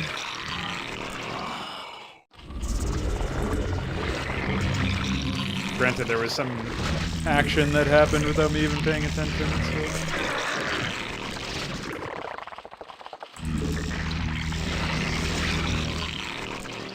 My mousepad is killing me again. Ah! Can't move my mouse.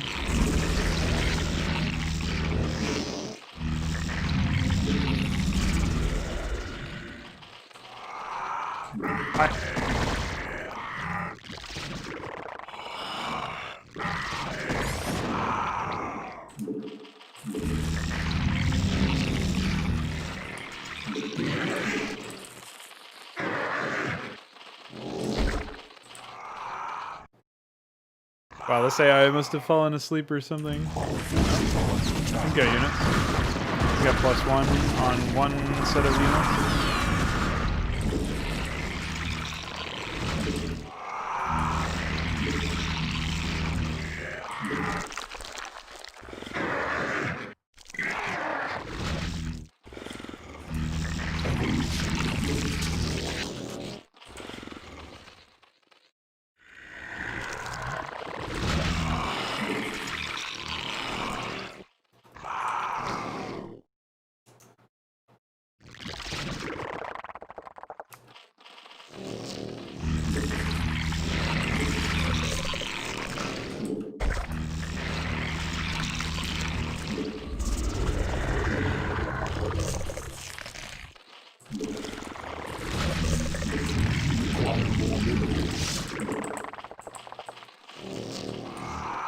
Our forces are under attack.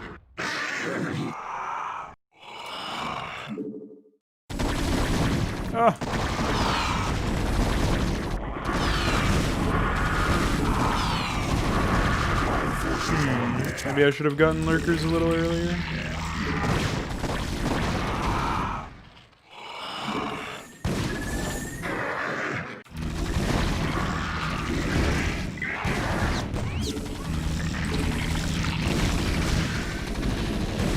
The hive cluster is under attack.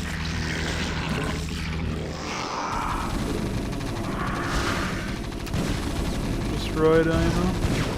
Don't worry, they don't have scanner sweep. Oh my god.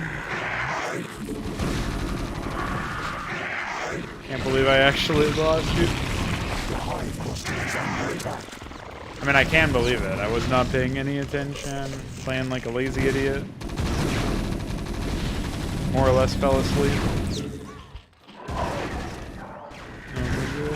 How? How did I lose a HYDRA? He's just walking up there. Oh. Lurkers are bugged.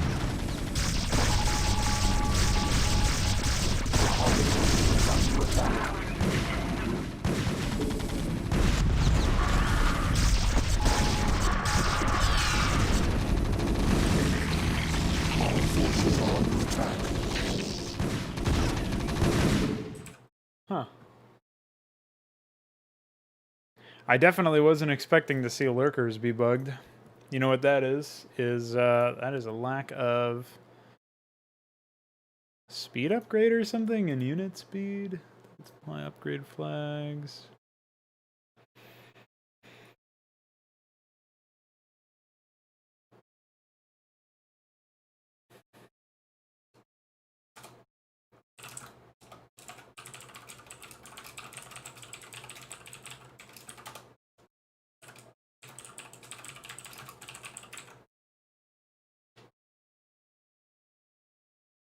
I think that's the change from default. Actually, let me just go and make sure that that's the case.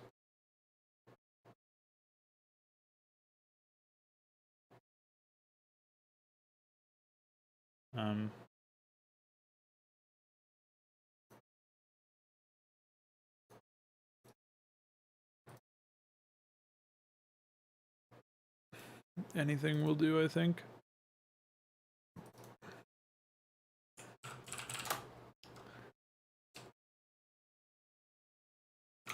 Equals true equals 1.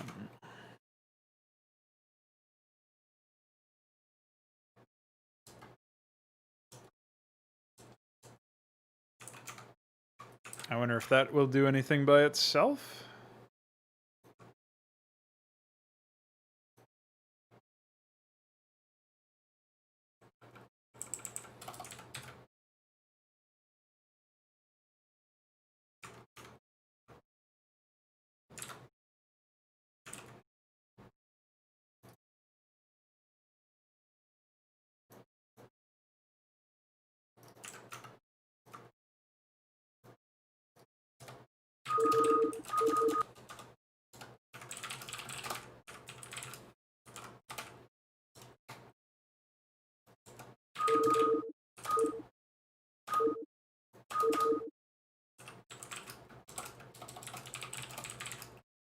Why can't I spawn 6, 7? Oh.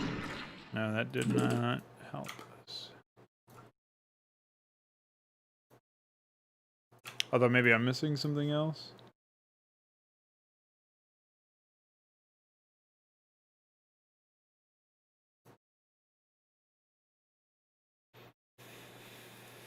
Yeah, I'm missing the...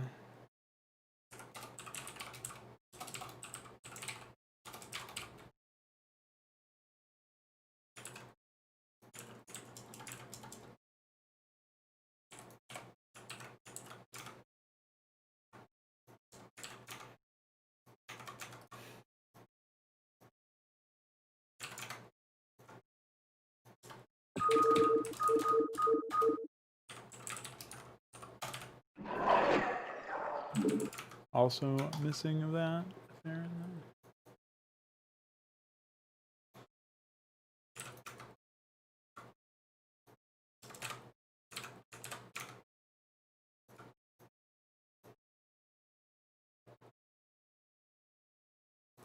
I wonder why unit update speed is called twice. A little strange.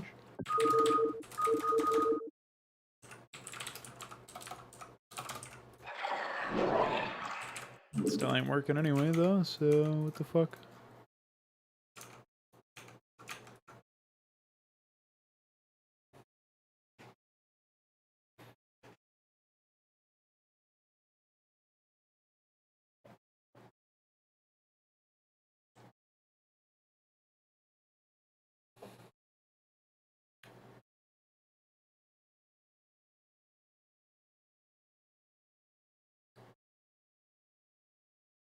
I don't get why.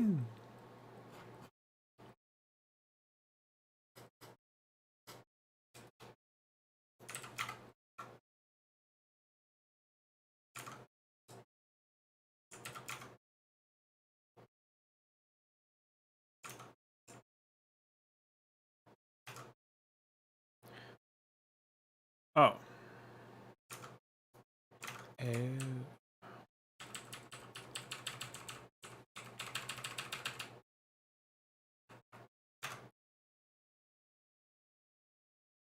So the existing units.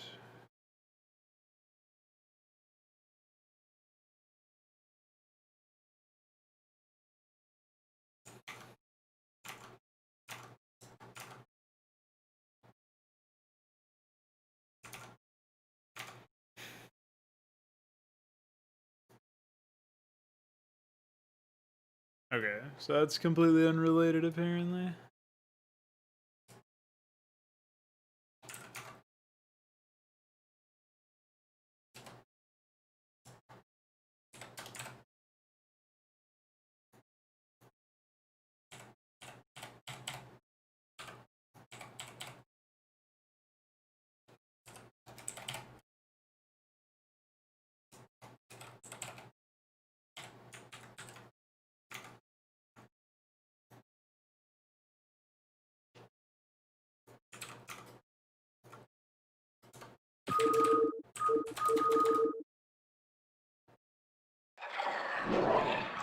Okay.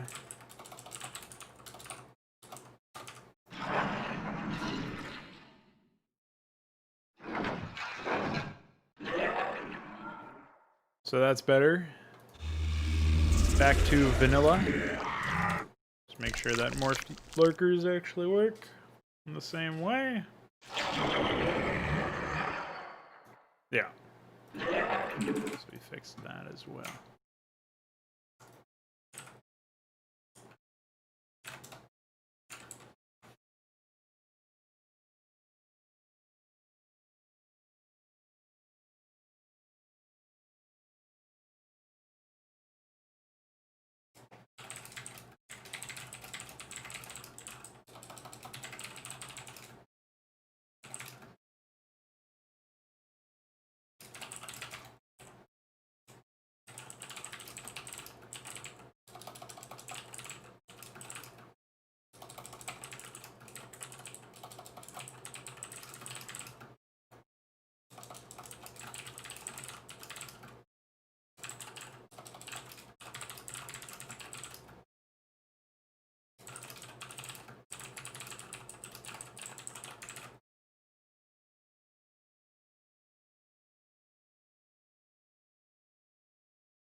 Okay, so we fixed those obscure issues.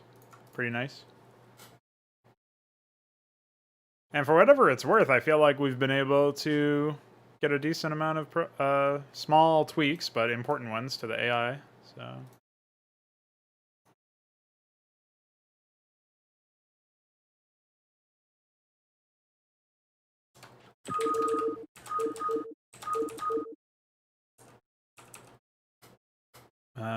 They are still kind of dumb with some things, but better than being dumb with all things. So, for whatever that's worth. I'm going to take a couple minute break, use the bathroom, and when I return, we'll be working on some Deliverance stuff. So stay tuned for that. BRB.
Hi.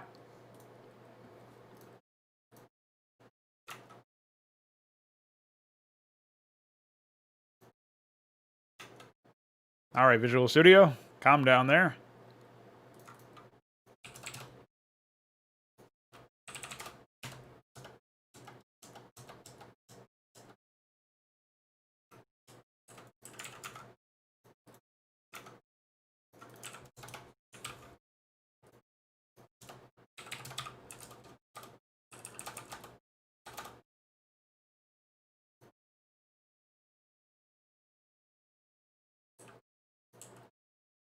Okay, so we have BH, BC, BE, BS, BR, BE,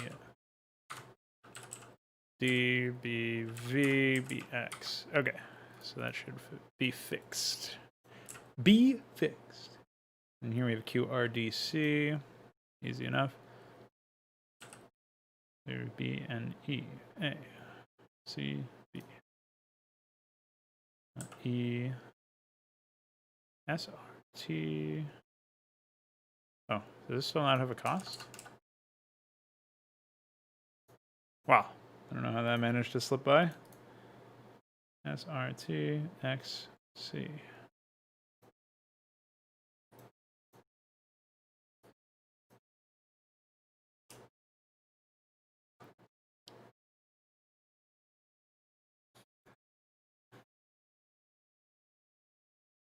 I'm actually not sure why that has a higher... What even is this?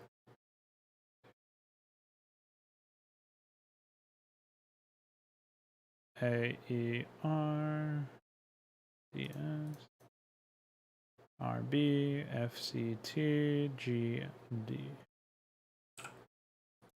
Okay.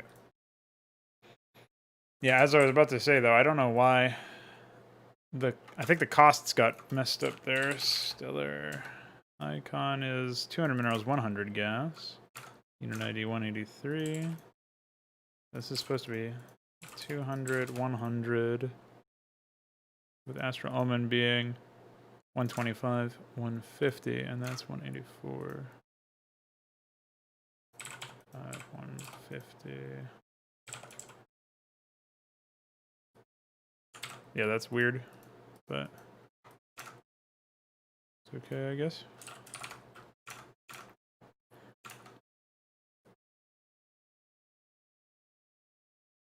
Okay.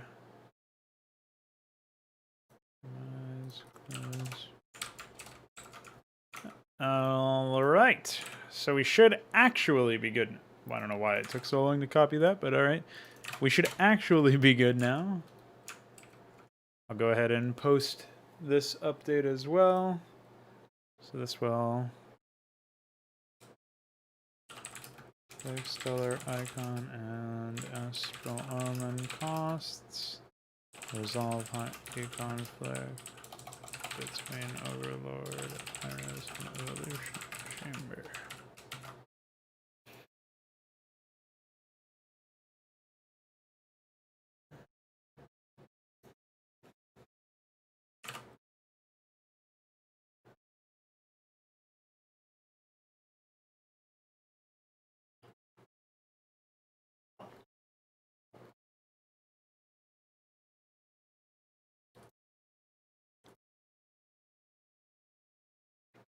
Apparently it was pushing, but it was just invisible.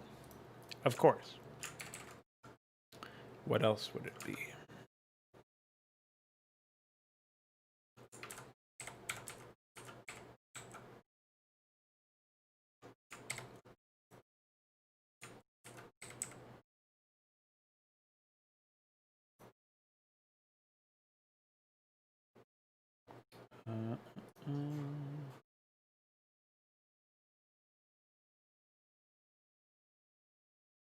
Infinite Void.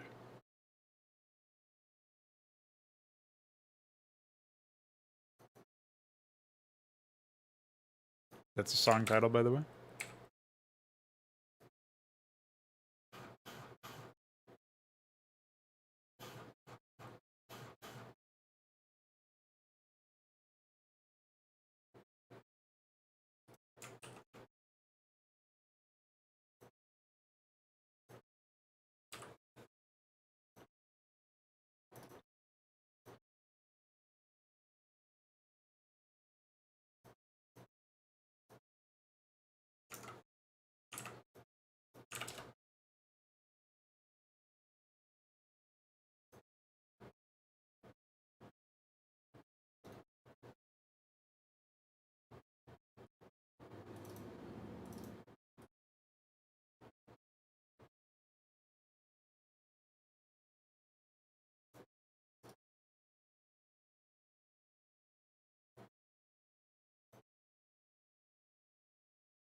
let's try to get some work done on Deliverance, shall we?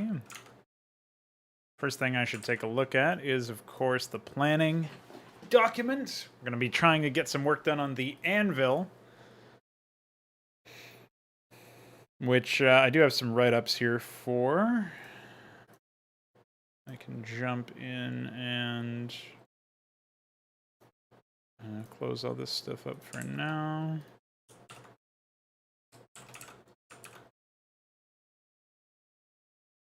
Unbelievable.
This isn't even accurate anymore, right? So this is like...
Okay.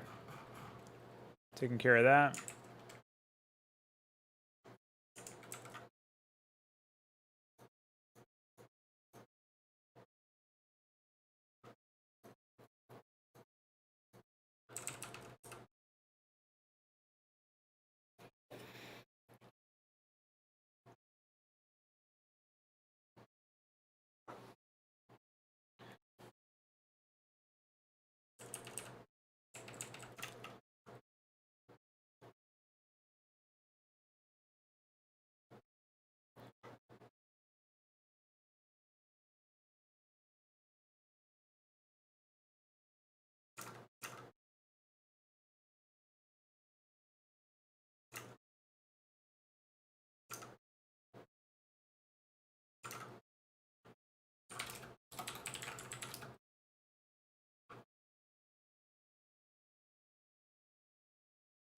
So we should frame this a little bit differently.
I kind of want to have Tauros be fed up with the fact that Nerezen is taking so long to actually respond or to give his next command. And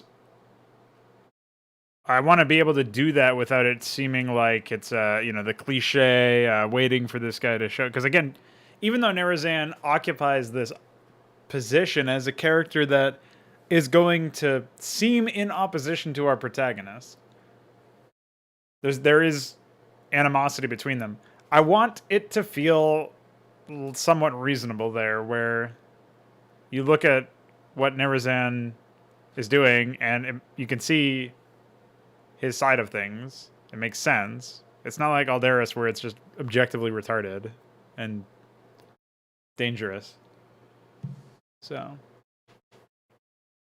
my read on it currently is that it would make sense for Nerezen to not immediately be able to issue orders. Maybe Tauros and Deimos are able to resolve the threat in the first mission faster than Nerezen initially anticipated. And so while he had plans, he did not divulge them.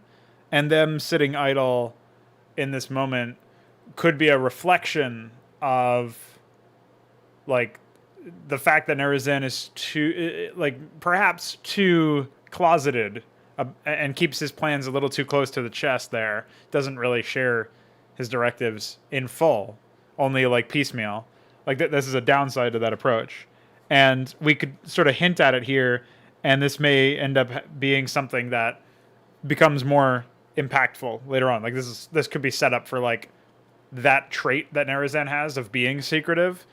Maybe that's actually something that we can play around with regards to what the Emojins capture him for.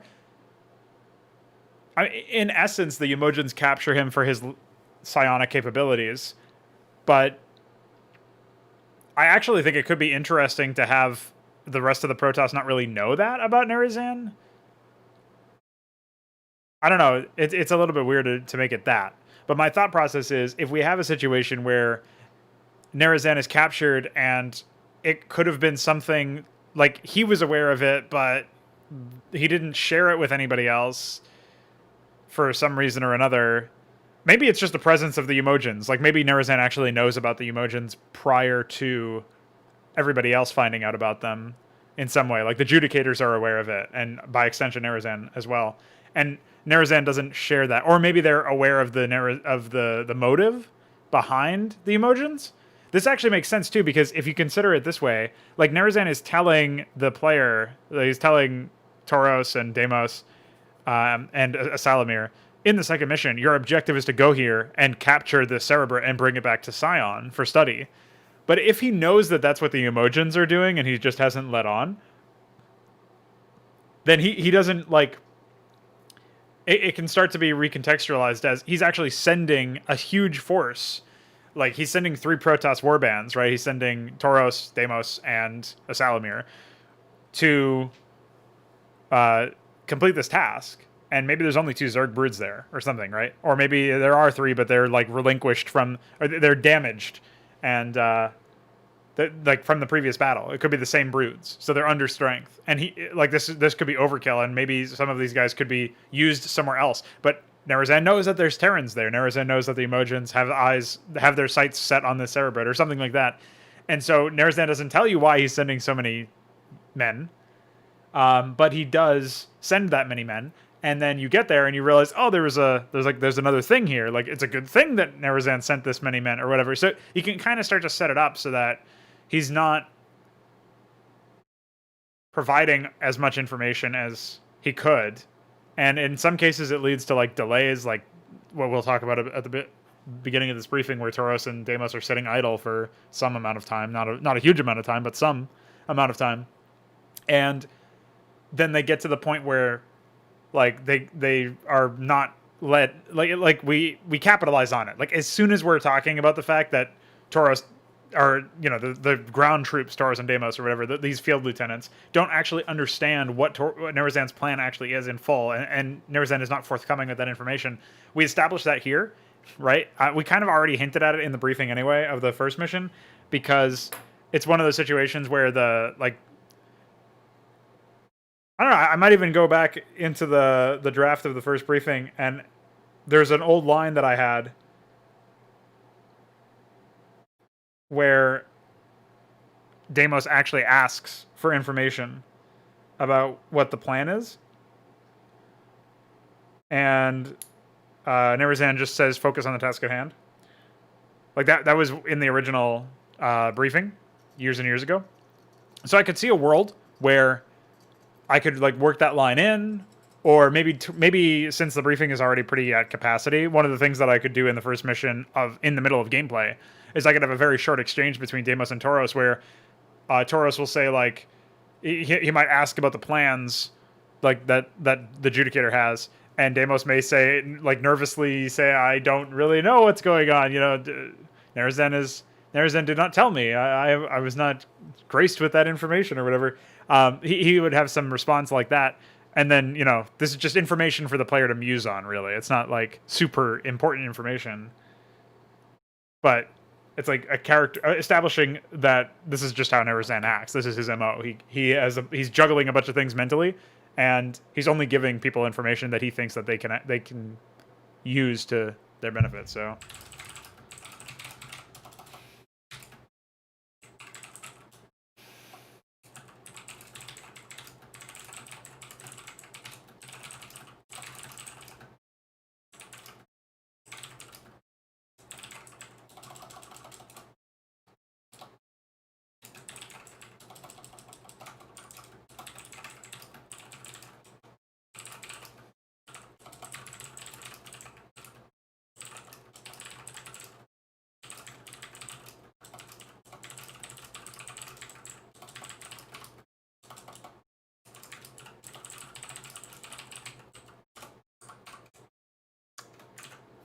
So now we have a situation where, like, again, I will say Tauros questions the necessity of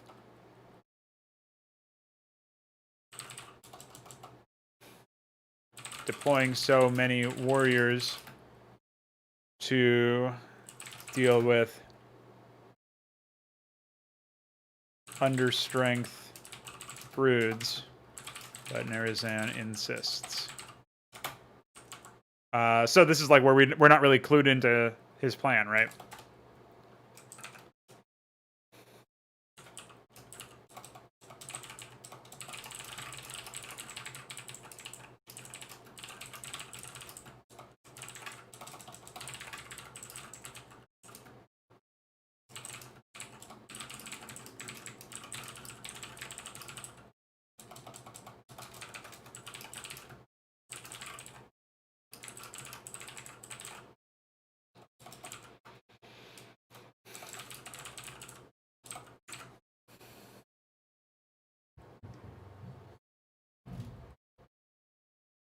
I don't know why my desk is so wobbly. I might have to get a new one at some point. I've actually been thinking about getting a standing desk, but it would have to be sufficiently large or sufficiently wide that I could fit both monitors on it.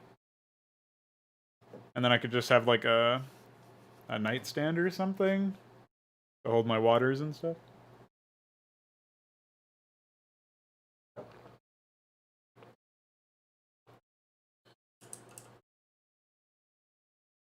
All right, so we have the rough cut of what we're actually going to be doing with the briefing. And this will be a fairly quick briefing, so I don't mind having a bit of an opening cutscene here or some sort of dialogue as the, troop movements are happening.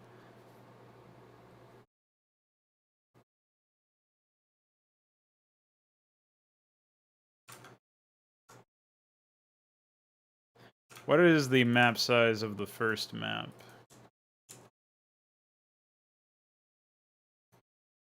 I guess I'll have to hop into map dimensions, 192 by 176. I think we can go 224, 192 for the second map. I'm also thinking we might want to delete the gateway in the first mission so that the player is not, like, supremely encouraged to going the Templar build route, but I guess it is the most familiar, so maybe it's fine. I don't know. Maybe it is fine. All right, we're gonna keep that map open because I'm gonna piggyback off of the coloring. So we'll do 224 and 192. This will be a big one. So we'll say, how did we format this one?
I have to figure out what I want to do for the Phoenix, the Salamir color, but that'll be later on.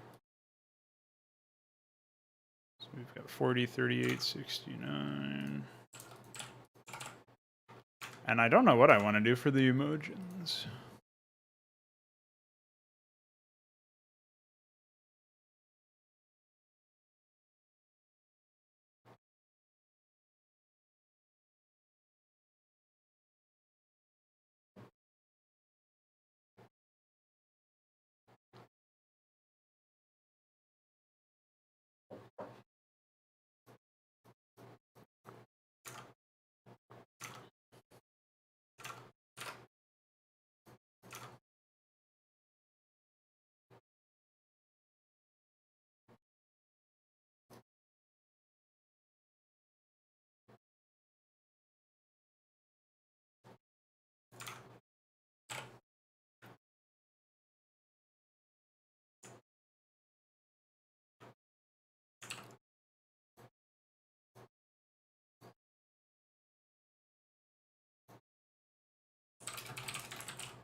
Okay.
Wish I could zoom out further than this.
I think pretty much all of the dirt that's in like this area, well, this area, and this area, all that's going to be higher ground.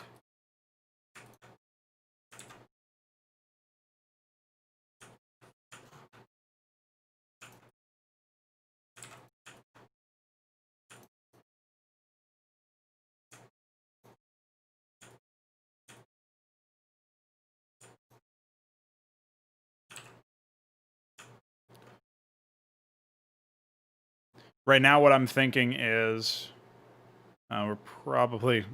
One of the things I'm thinking is that we don't really have as much space as I would like to have here. But I can probably still make do with it.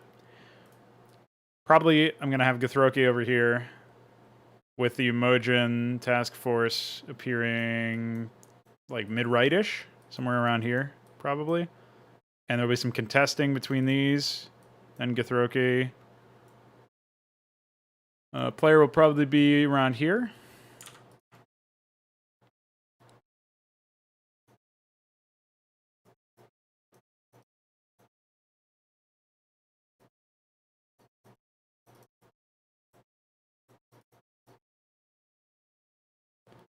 And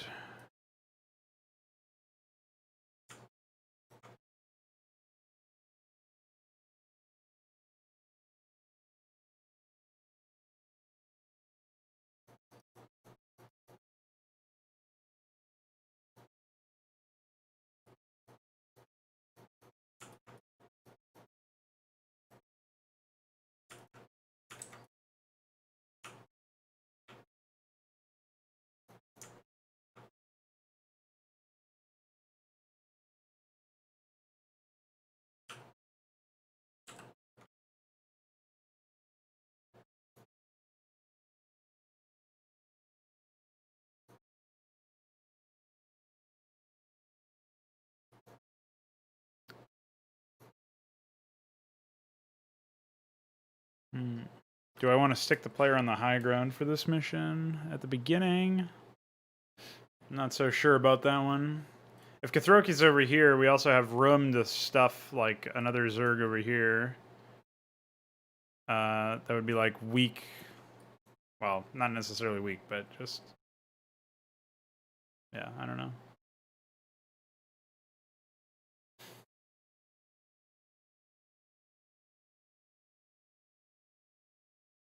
We could have like a close start where a Tauros and a Salamir could be like both in the same area, but then that's a lot that's in pretty close proximity over here, so I don't know. But it would encourage the player to be expanding towards the Zerg, which I think is fine. And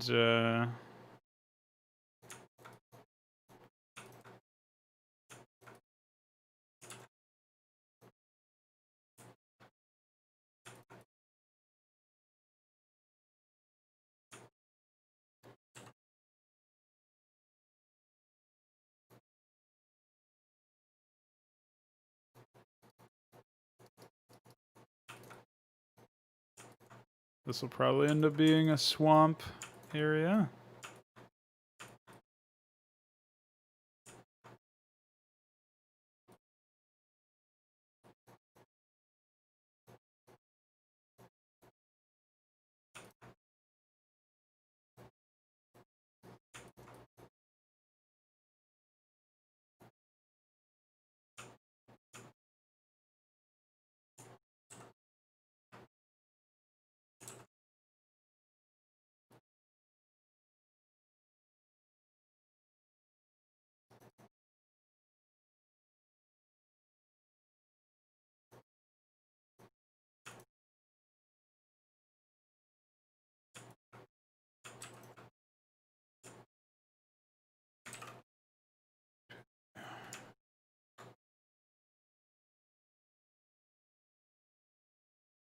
And then we'll definitely have...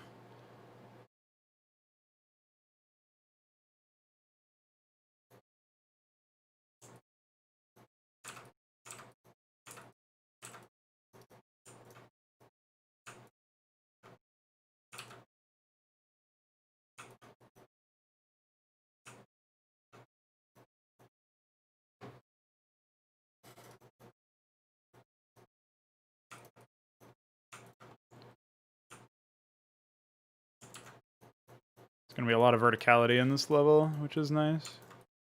Definitely a change from the previous one.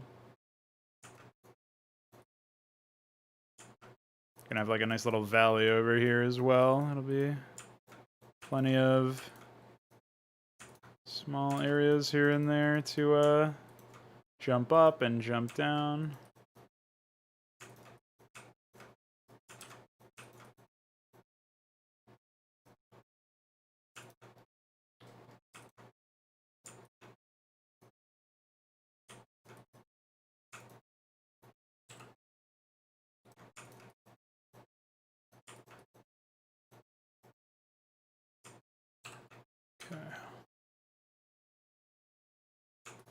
Looks pretty barren right now, but that's all right. That's what you'd expect.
In fact, I think I'll actually go a step further here.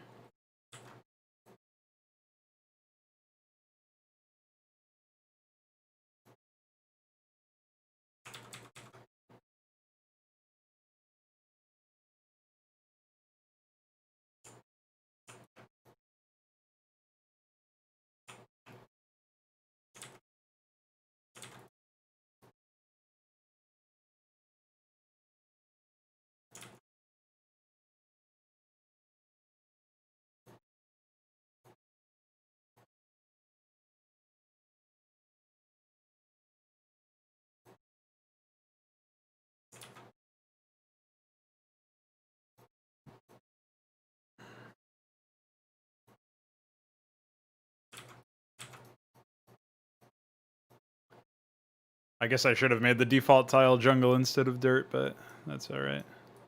I would still have a ton of detail work to do regardless. So.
It's pretty cool that we have the opportunity now to have stuff like this happen where it's just the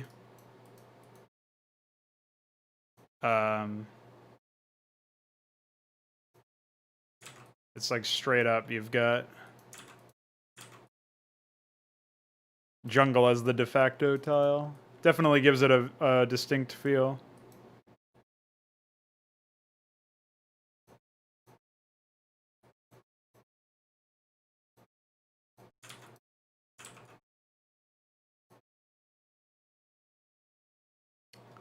Or as distinct as you can make it in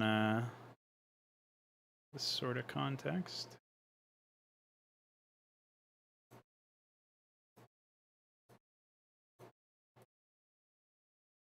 Again, there's no texture fill option here, unfortunately, so.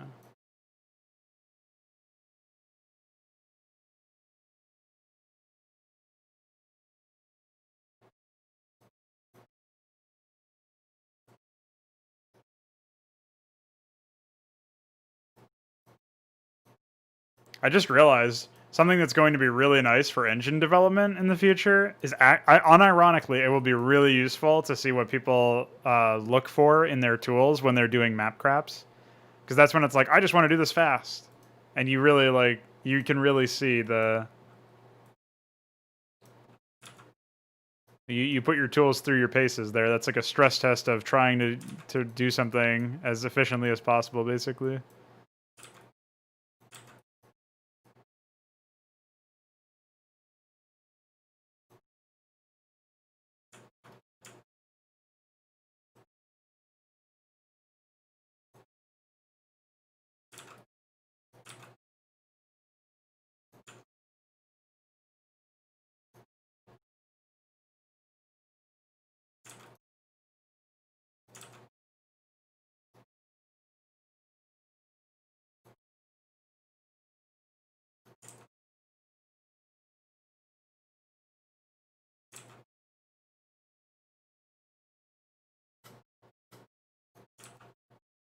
Can't believe map crap is going to be useful.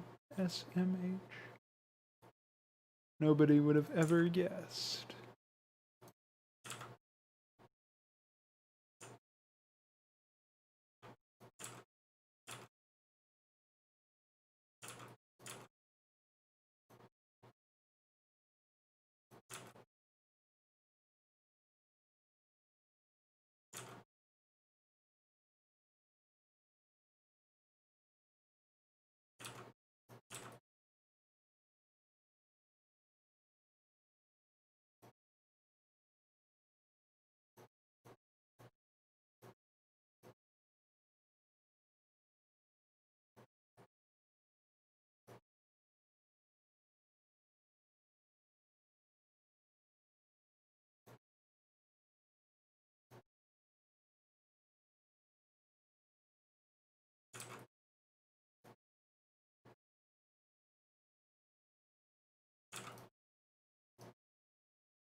Alright.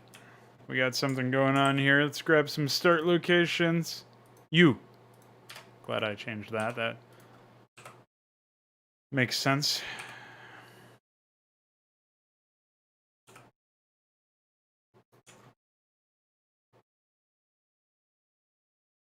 Um...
Oh. Do I not have a regular tempo cliff? I guess not.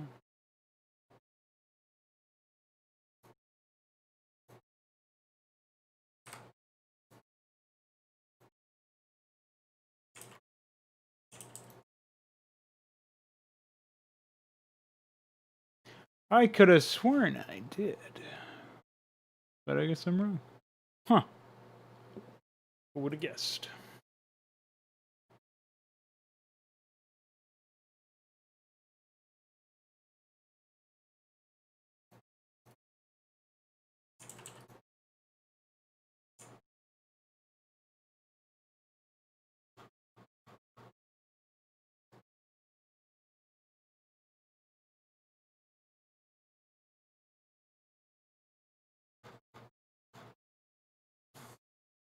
Let's see if we can find it. I can always open up us. I think Swamp Rust has it somewhere.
Oops.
It's going to be really annoying if I've got to redo that later, but I think we're in the clear for now.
Well, there it goes. Destroyed again.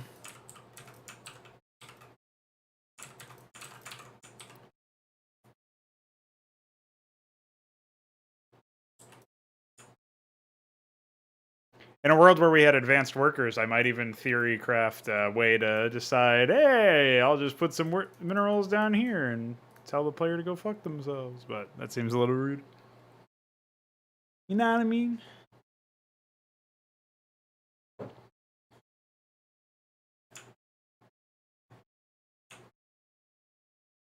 One thing I like about the idea that iQuare's excavation stuff has is it basically allows, I mean, I think it's like race specific in Overlord, but the idea of being able to unlock different, like basically mine, literally mine and harvest and exploit map specific areas or specific areas of a map based on your tech level, I think is really cool. So if I were going to go for excavation in like the new engine or something, I would actually think that advanced workers could be a thing that does that, or like that could facilitate it or something. Like some sort of thing that's global for all races, probably, just because it would be so powerful. But being able to create your own resource areas is really neat, I think. I think it feels healthier than being able to just build a structure that generates money passively, because it still forces you to have supply and vulnerable workers, like supply invested in the workers that are mining it, and then obviously like them being vulnerable, you can disrupt the economy. It's less binary because like you blow up a building, okay, then you just don't get the money now. But if you don't blow up the building, then you get the money. I guess you could make it so that the more health it has, the more efficiency it has, or something. But then you're instituting or implementing another gimmick or another kind of mechanic, I guess, on top of an existing addition to make it dynamic. And that still feels like, I guess it's closer to the right direction, but it's still not really where I would want it to be. So I think there's room to explore stuff like that, but that would probably be something that would be like race specific. Like maybe the Terrans would have something like that, you know, and maybe it's not like a permanent thing either. Maybe it's like it can only work. It's like it's a finite solution, you know. Maybe that would be the case, but.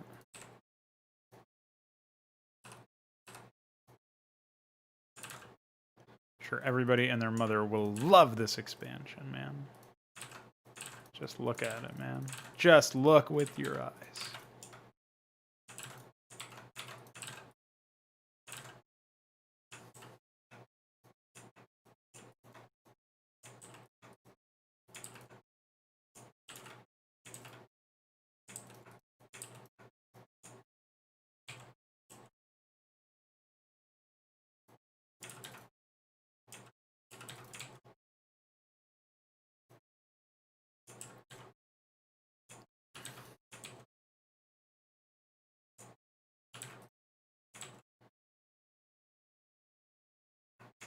All right, how many do we have over here? So that's a decent amount.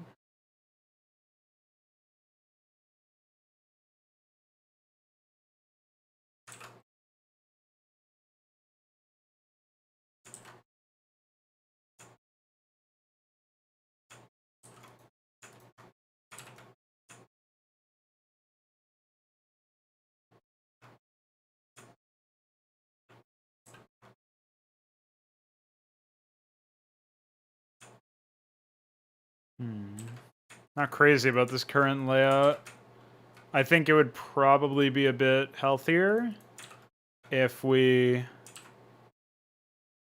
had the resources like ironed out over here or something. This could be like a nice choke that's more on the defensive side. And there could be like a ramp up over here, overlooking the resources, and then the resources could be along this wall. The leaky cheese. I don't even know what that means. That sounds gross.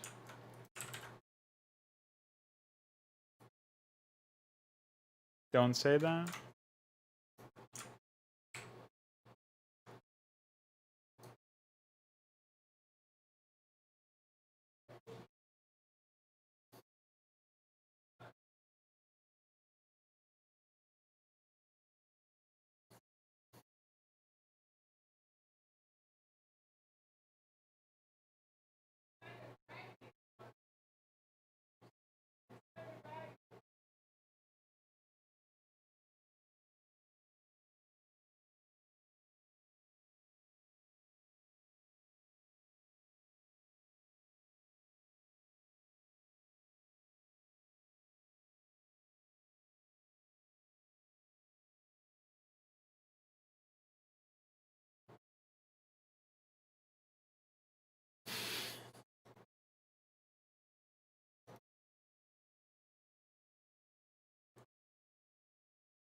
You want to explain yourself, Veek, anyway? The Veeky cheese, more like.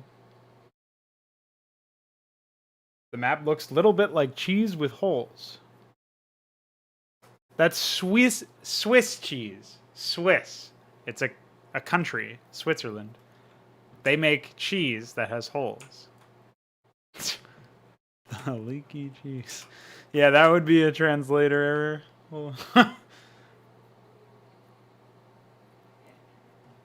Wowie.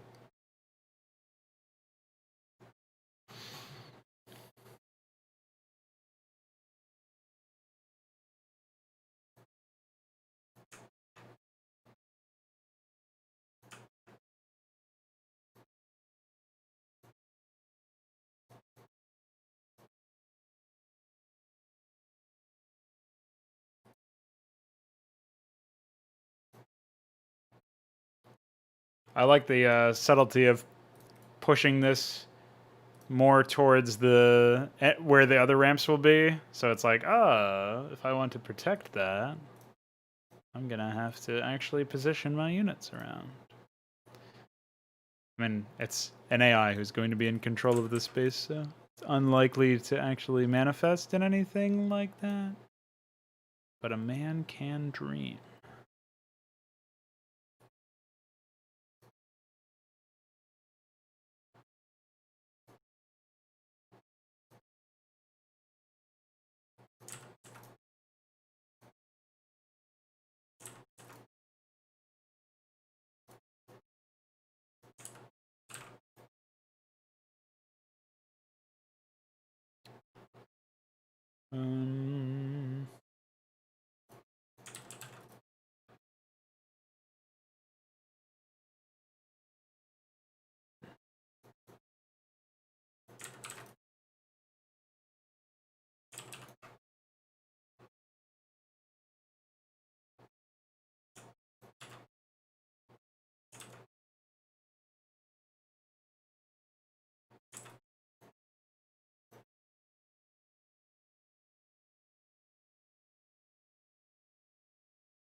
I can't wait to burn every plant in Gotham.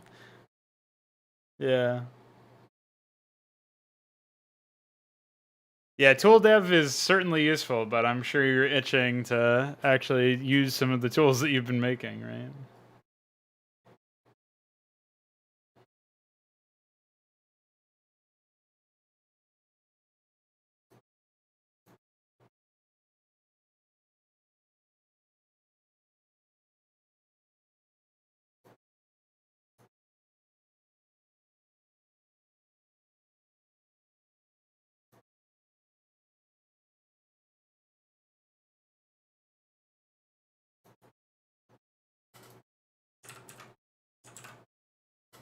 Okay.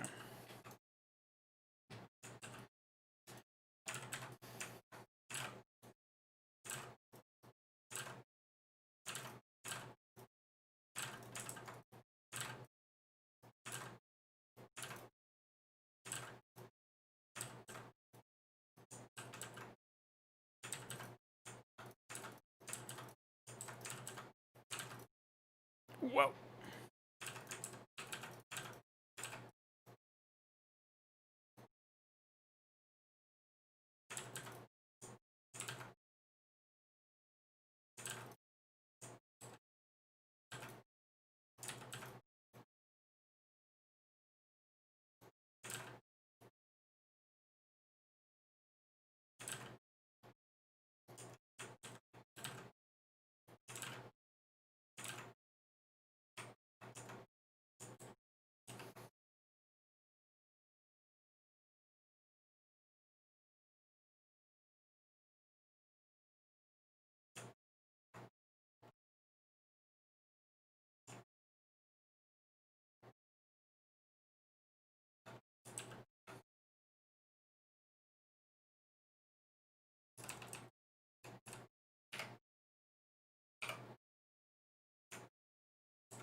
Can you imagine getting to the point where you're like about to play a map and you get in game and there's like a short opening cutscene of complete nonsense, followed by an objective pop-up that says, "New mission objective: burn every plant in Gotham." That will happen. I will make sure of it.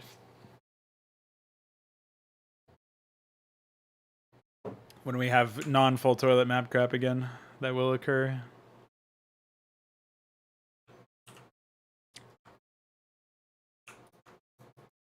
Imagine making an engine just so you can have that. Just so you can burn every plant in Gotham in an RTS format.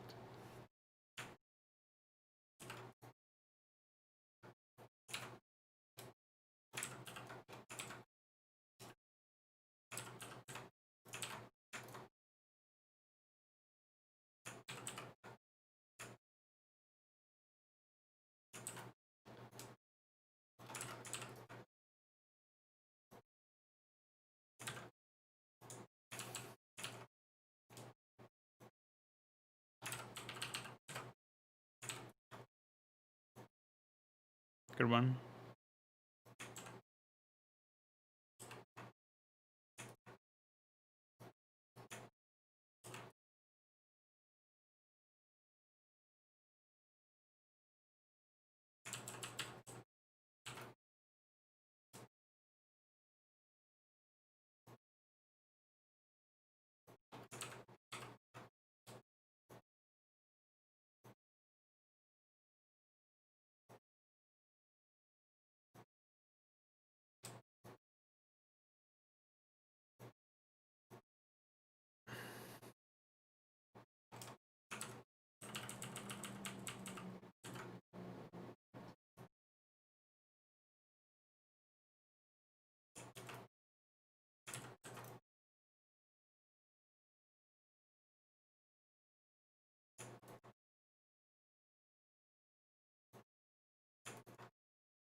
I know. It's gonna be so nice.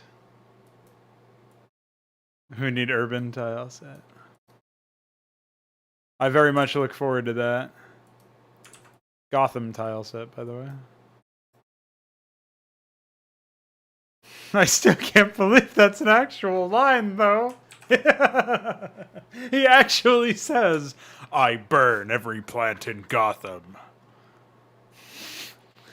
Like, what a lunatic. How is that supposed to make you feel like... The writers thought that that makes Batman seem like a reasonable human being. Or a human being at all. Wow. Wow.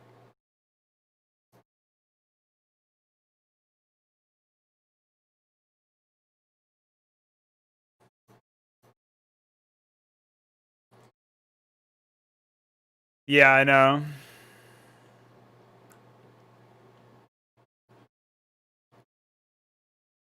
I think that's solvable with enough effort.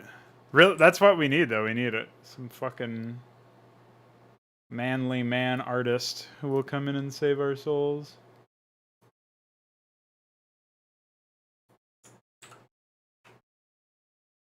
Yeah, I guess just have a bunch of dead plants with fire on them. And that will be enough.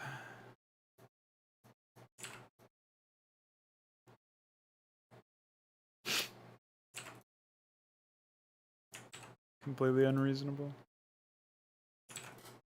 Though I am doing some really subtle visual storytelling now and again. It's not particularly, like, grandiose or anything, but... I'm, I have, like... In the first map, right? We have all of this... what's it called? You know, temple and ruins. Like, all of this Protoss architecture. You got the ramps and stuff. Now, you still start off there as the player, but I deliberately made it so that like the ruins are more broken, like more jagged and stuff, and that there's less temple, even though there's still some. And my very subtle storytelling that probably isn't going to get picked up on by too many people is like, these are your vestigial elements, like these remaining elements of the world you knew. And like, obviously this area is meant to have been under attack for a while before the area that you went to in the previous mission. So there's that too, but it's like, it's more of a narrative element storytelling or whatever, like a message oriented storytelling.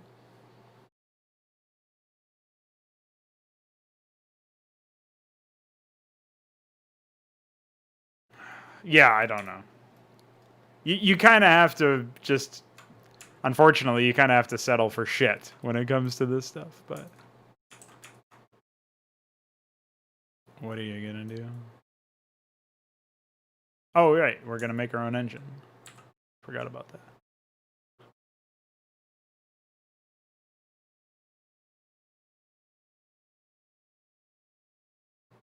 I might have to really heavily rework this area. Looking at it, I feel like this area is going to be really big as a flanking position. Well, so maybe I don't really have to rework it. I might just realign the resources so that they're up against this cliff. I was going to put a ramp here, but I might just realign the resources so they're up against this cliff, and then reshape some of this area a little bit so that when there's like ramps down over here, you could theoretically get attack 2 flanked, where like they wrap around over here and they attack your ally from the back or something. Or there's going to be like expansions back here, and maybe the player will take it and then get more under attack. If I push the resources over a little bit, this also opens the spacing up over here for there to be an actual base on the raised jungle over here as well, without it conflicting too much and still with it remaining open to attack. So, yes, I burn every tile in Brood War. So, yeah.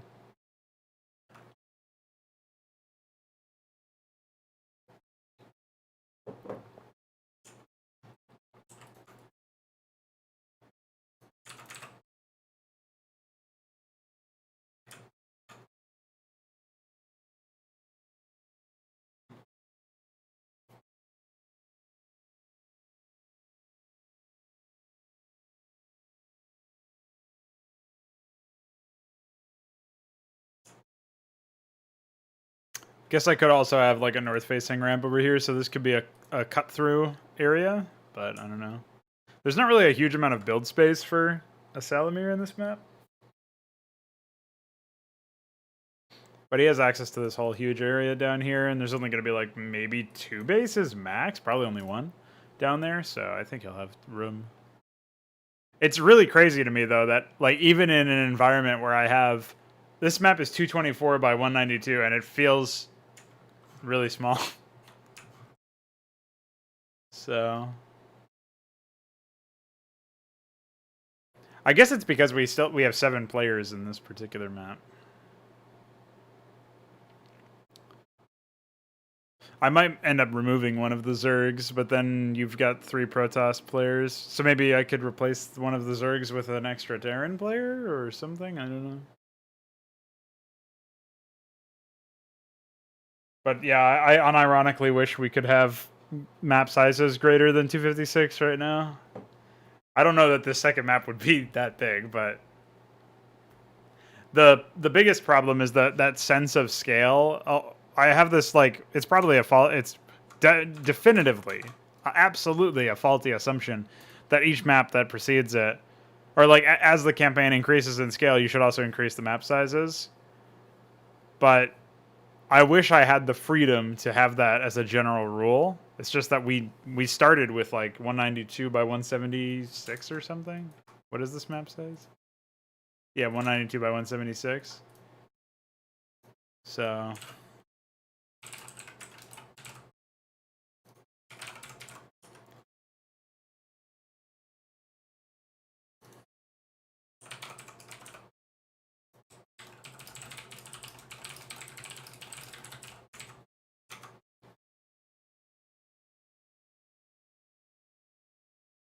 Blizzard also used 64 by 64 for some of the first Terran missions.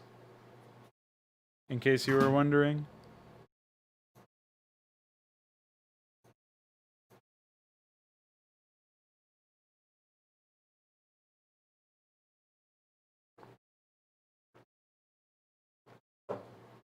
Yeah. What do you mean, no? I'll show you right now.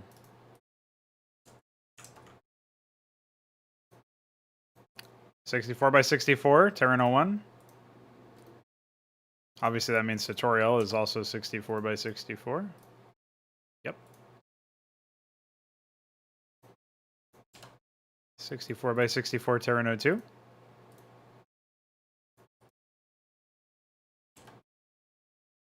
Hmm. 96 by 96. Wow, that's a pretty big increase. Yep.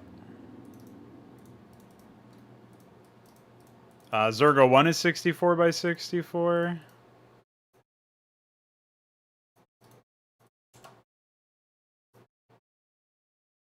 .96 by 96 SMH. I think Protoss 01 is also 64 by 64. No, Protoss 01 is 96 by 96. Impressive, dude. Oh, okay. Bye.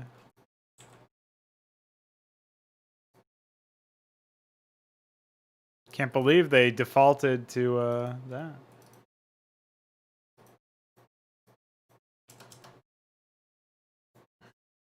Still using 96 by 96, by the way. The micro mission was a bigger map size. That's embarrassing.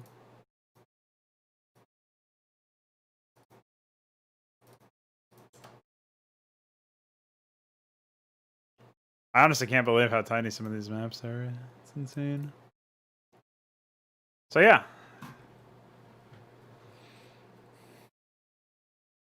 The cult of Blizzard continues to impress.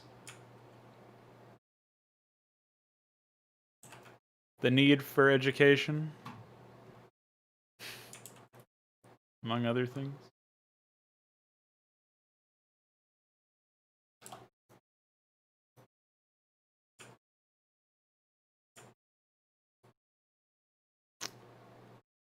I wonder if this player color will even be legible. That's probably gonna have to change.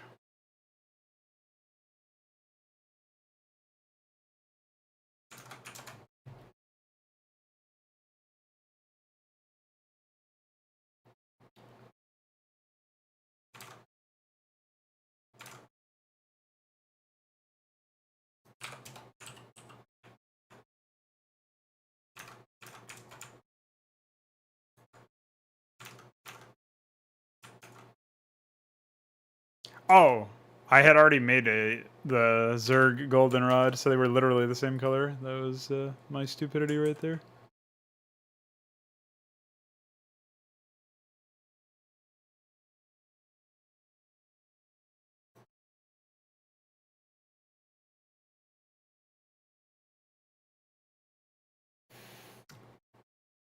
Yeah, Zergo 1, when you're fighting against the Terrans, it's incredibly low scale, but it might be the only Zerg map where it's just straight up build and destroy.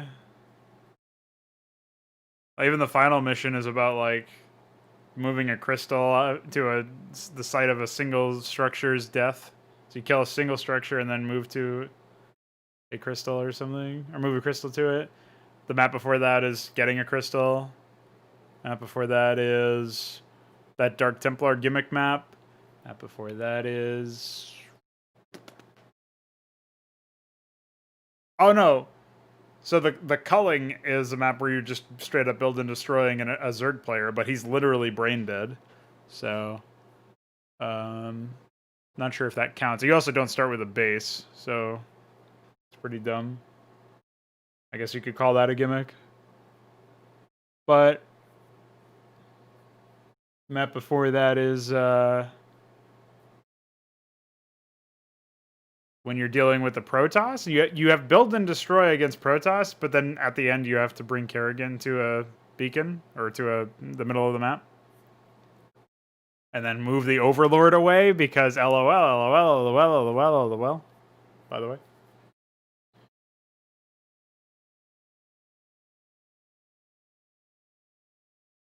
Yeah.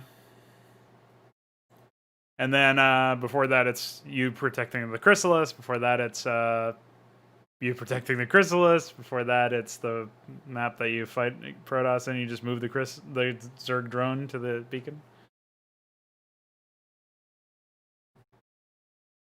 Man, I'm actually glad, question mark, that I played like classic Starcraft and I completed it prior to making all of those crazy changes to HYDRA. I actually unironically think I would lose my mind if I played like if I was really into like the current game state. Like there's no upgrades, there's so much flexibility with your build order. If I had to go from that to playing the default fucking game, I would probably have a shit fit. It's so much worse.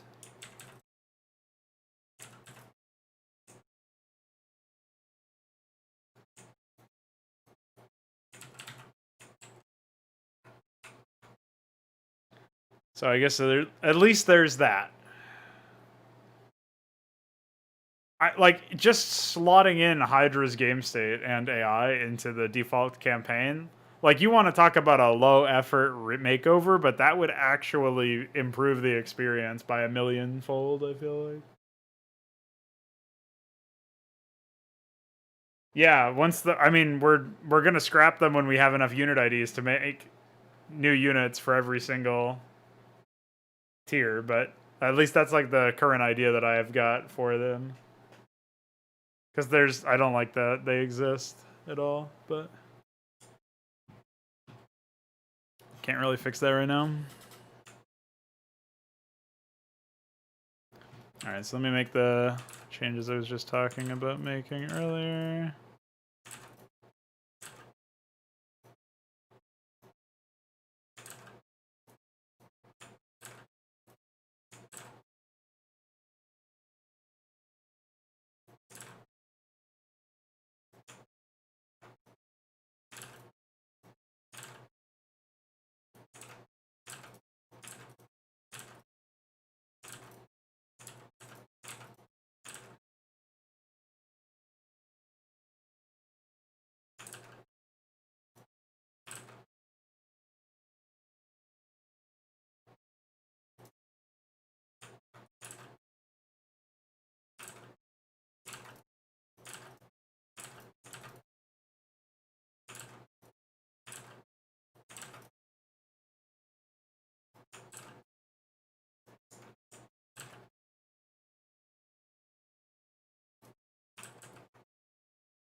Oh man, this blows.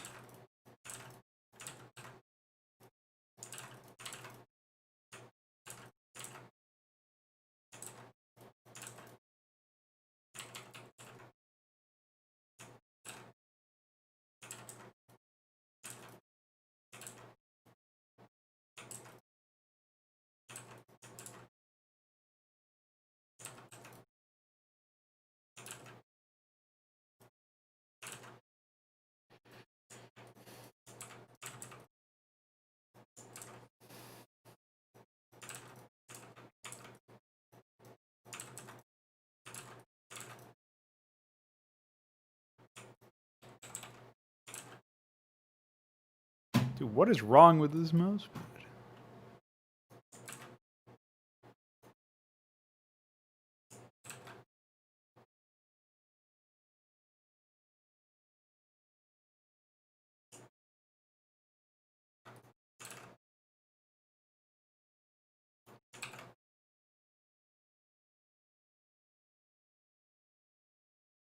Dude, that's gross. Have you considered saying no?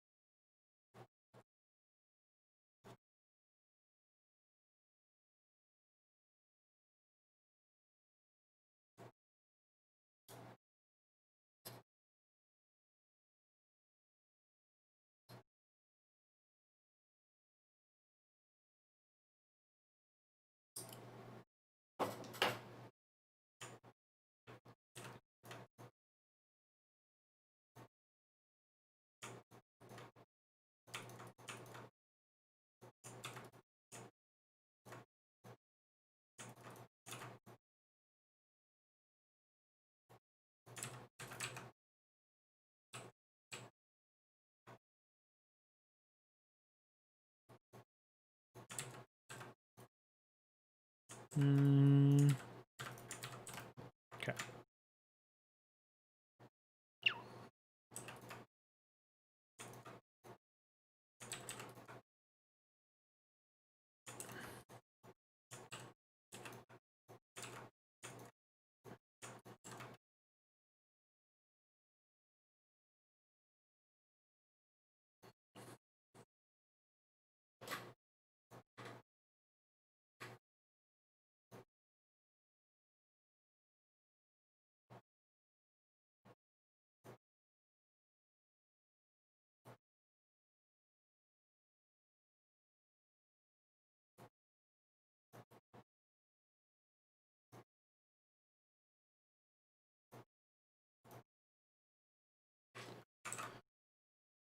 All right.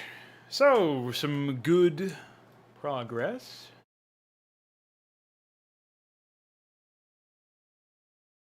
In fact, I would even say some great progress, because we were able to go from not having worked on Deliverance for quite a while to comfortably slapping out a nice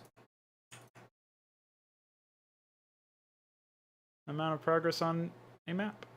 So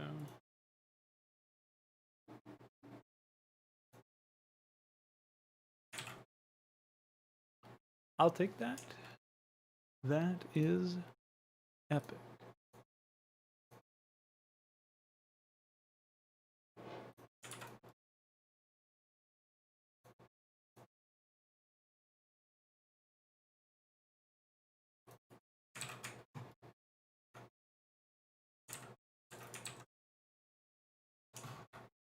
And we also obviously solved all of those bugs and whatnot. So I'll commit what I've done so far.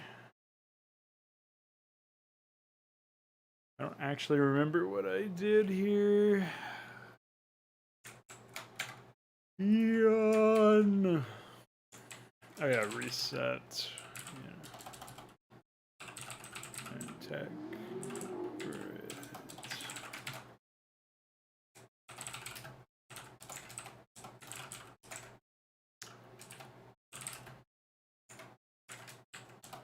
Yeah.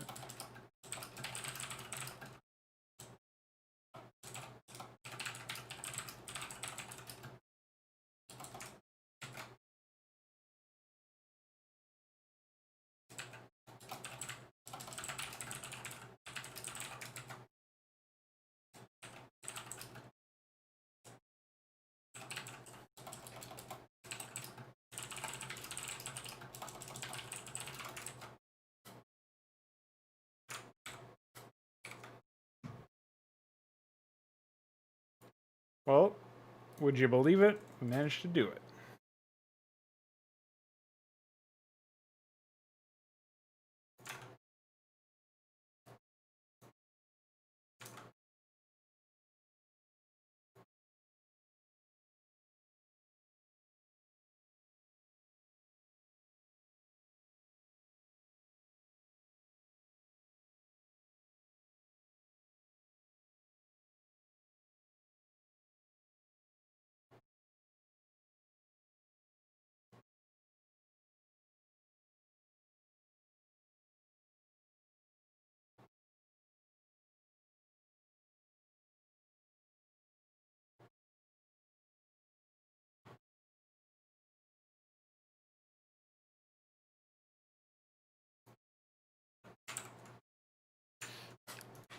So yeah, I think that's that for now. I'll comfortably move on and enjoy the rest of my day.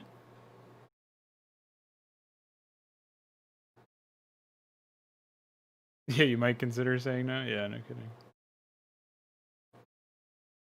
So, trying to think if there's any notes. I'll be doing the channel map for September. Probably putting that up tomorrow since that will be the 1st of September, but I'll at least draft everything today. Probably Dadcar coming later today as well. I'm going to try to start doing those AI castovers once I have updates to the AI and like I have verified that they seem to be working with upgrades and whatnot. So I'm going to probably do some more testing later. But next Batman video probably won't be until tomorrow at the earliest. And other than that, I'll be starting the next custom campaign playthrough later this week. I think that's the only other thing that I was going to say. That'll be for Brood War, obviously. So that is that. Stay tuned to figure out what that campaign is and everything else that I've got planned. So thanks for hanging out. And I'll be catching you guys later on. Yeah, remote lessons definitely sound way better than actually having to go there in person, and you also don't have the fucking health risk of going out there with that situation. Hopefully they actually stick with that, or for like most of the times or something. Because there's actually a time and a place for in-person lessons, I think, but it certainly doesn't have to be every single one. Yeah. Yeah. Yeah. Well, there's also that. I wish you best of luck with your education shit. Definitely seems kind of messy right now. Hopefully they figure shit out in a orderly fashion. And yeah, if you got anything else, hit me with some DMs because I'm out of here. Hanging it indeed. Hang every plant in Gotham. See you, nerd.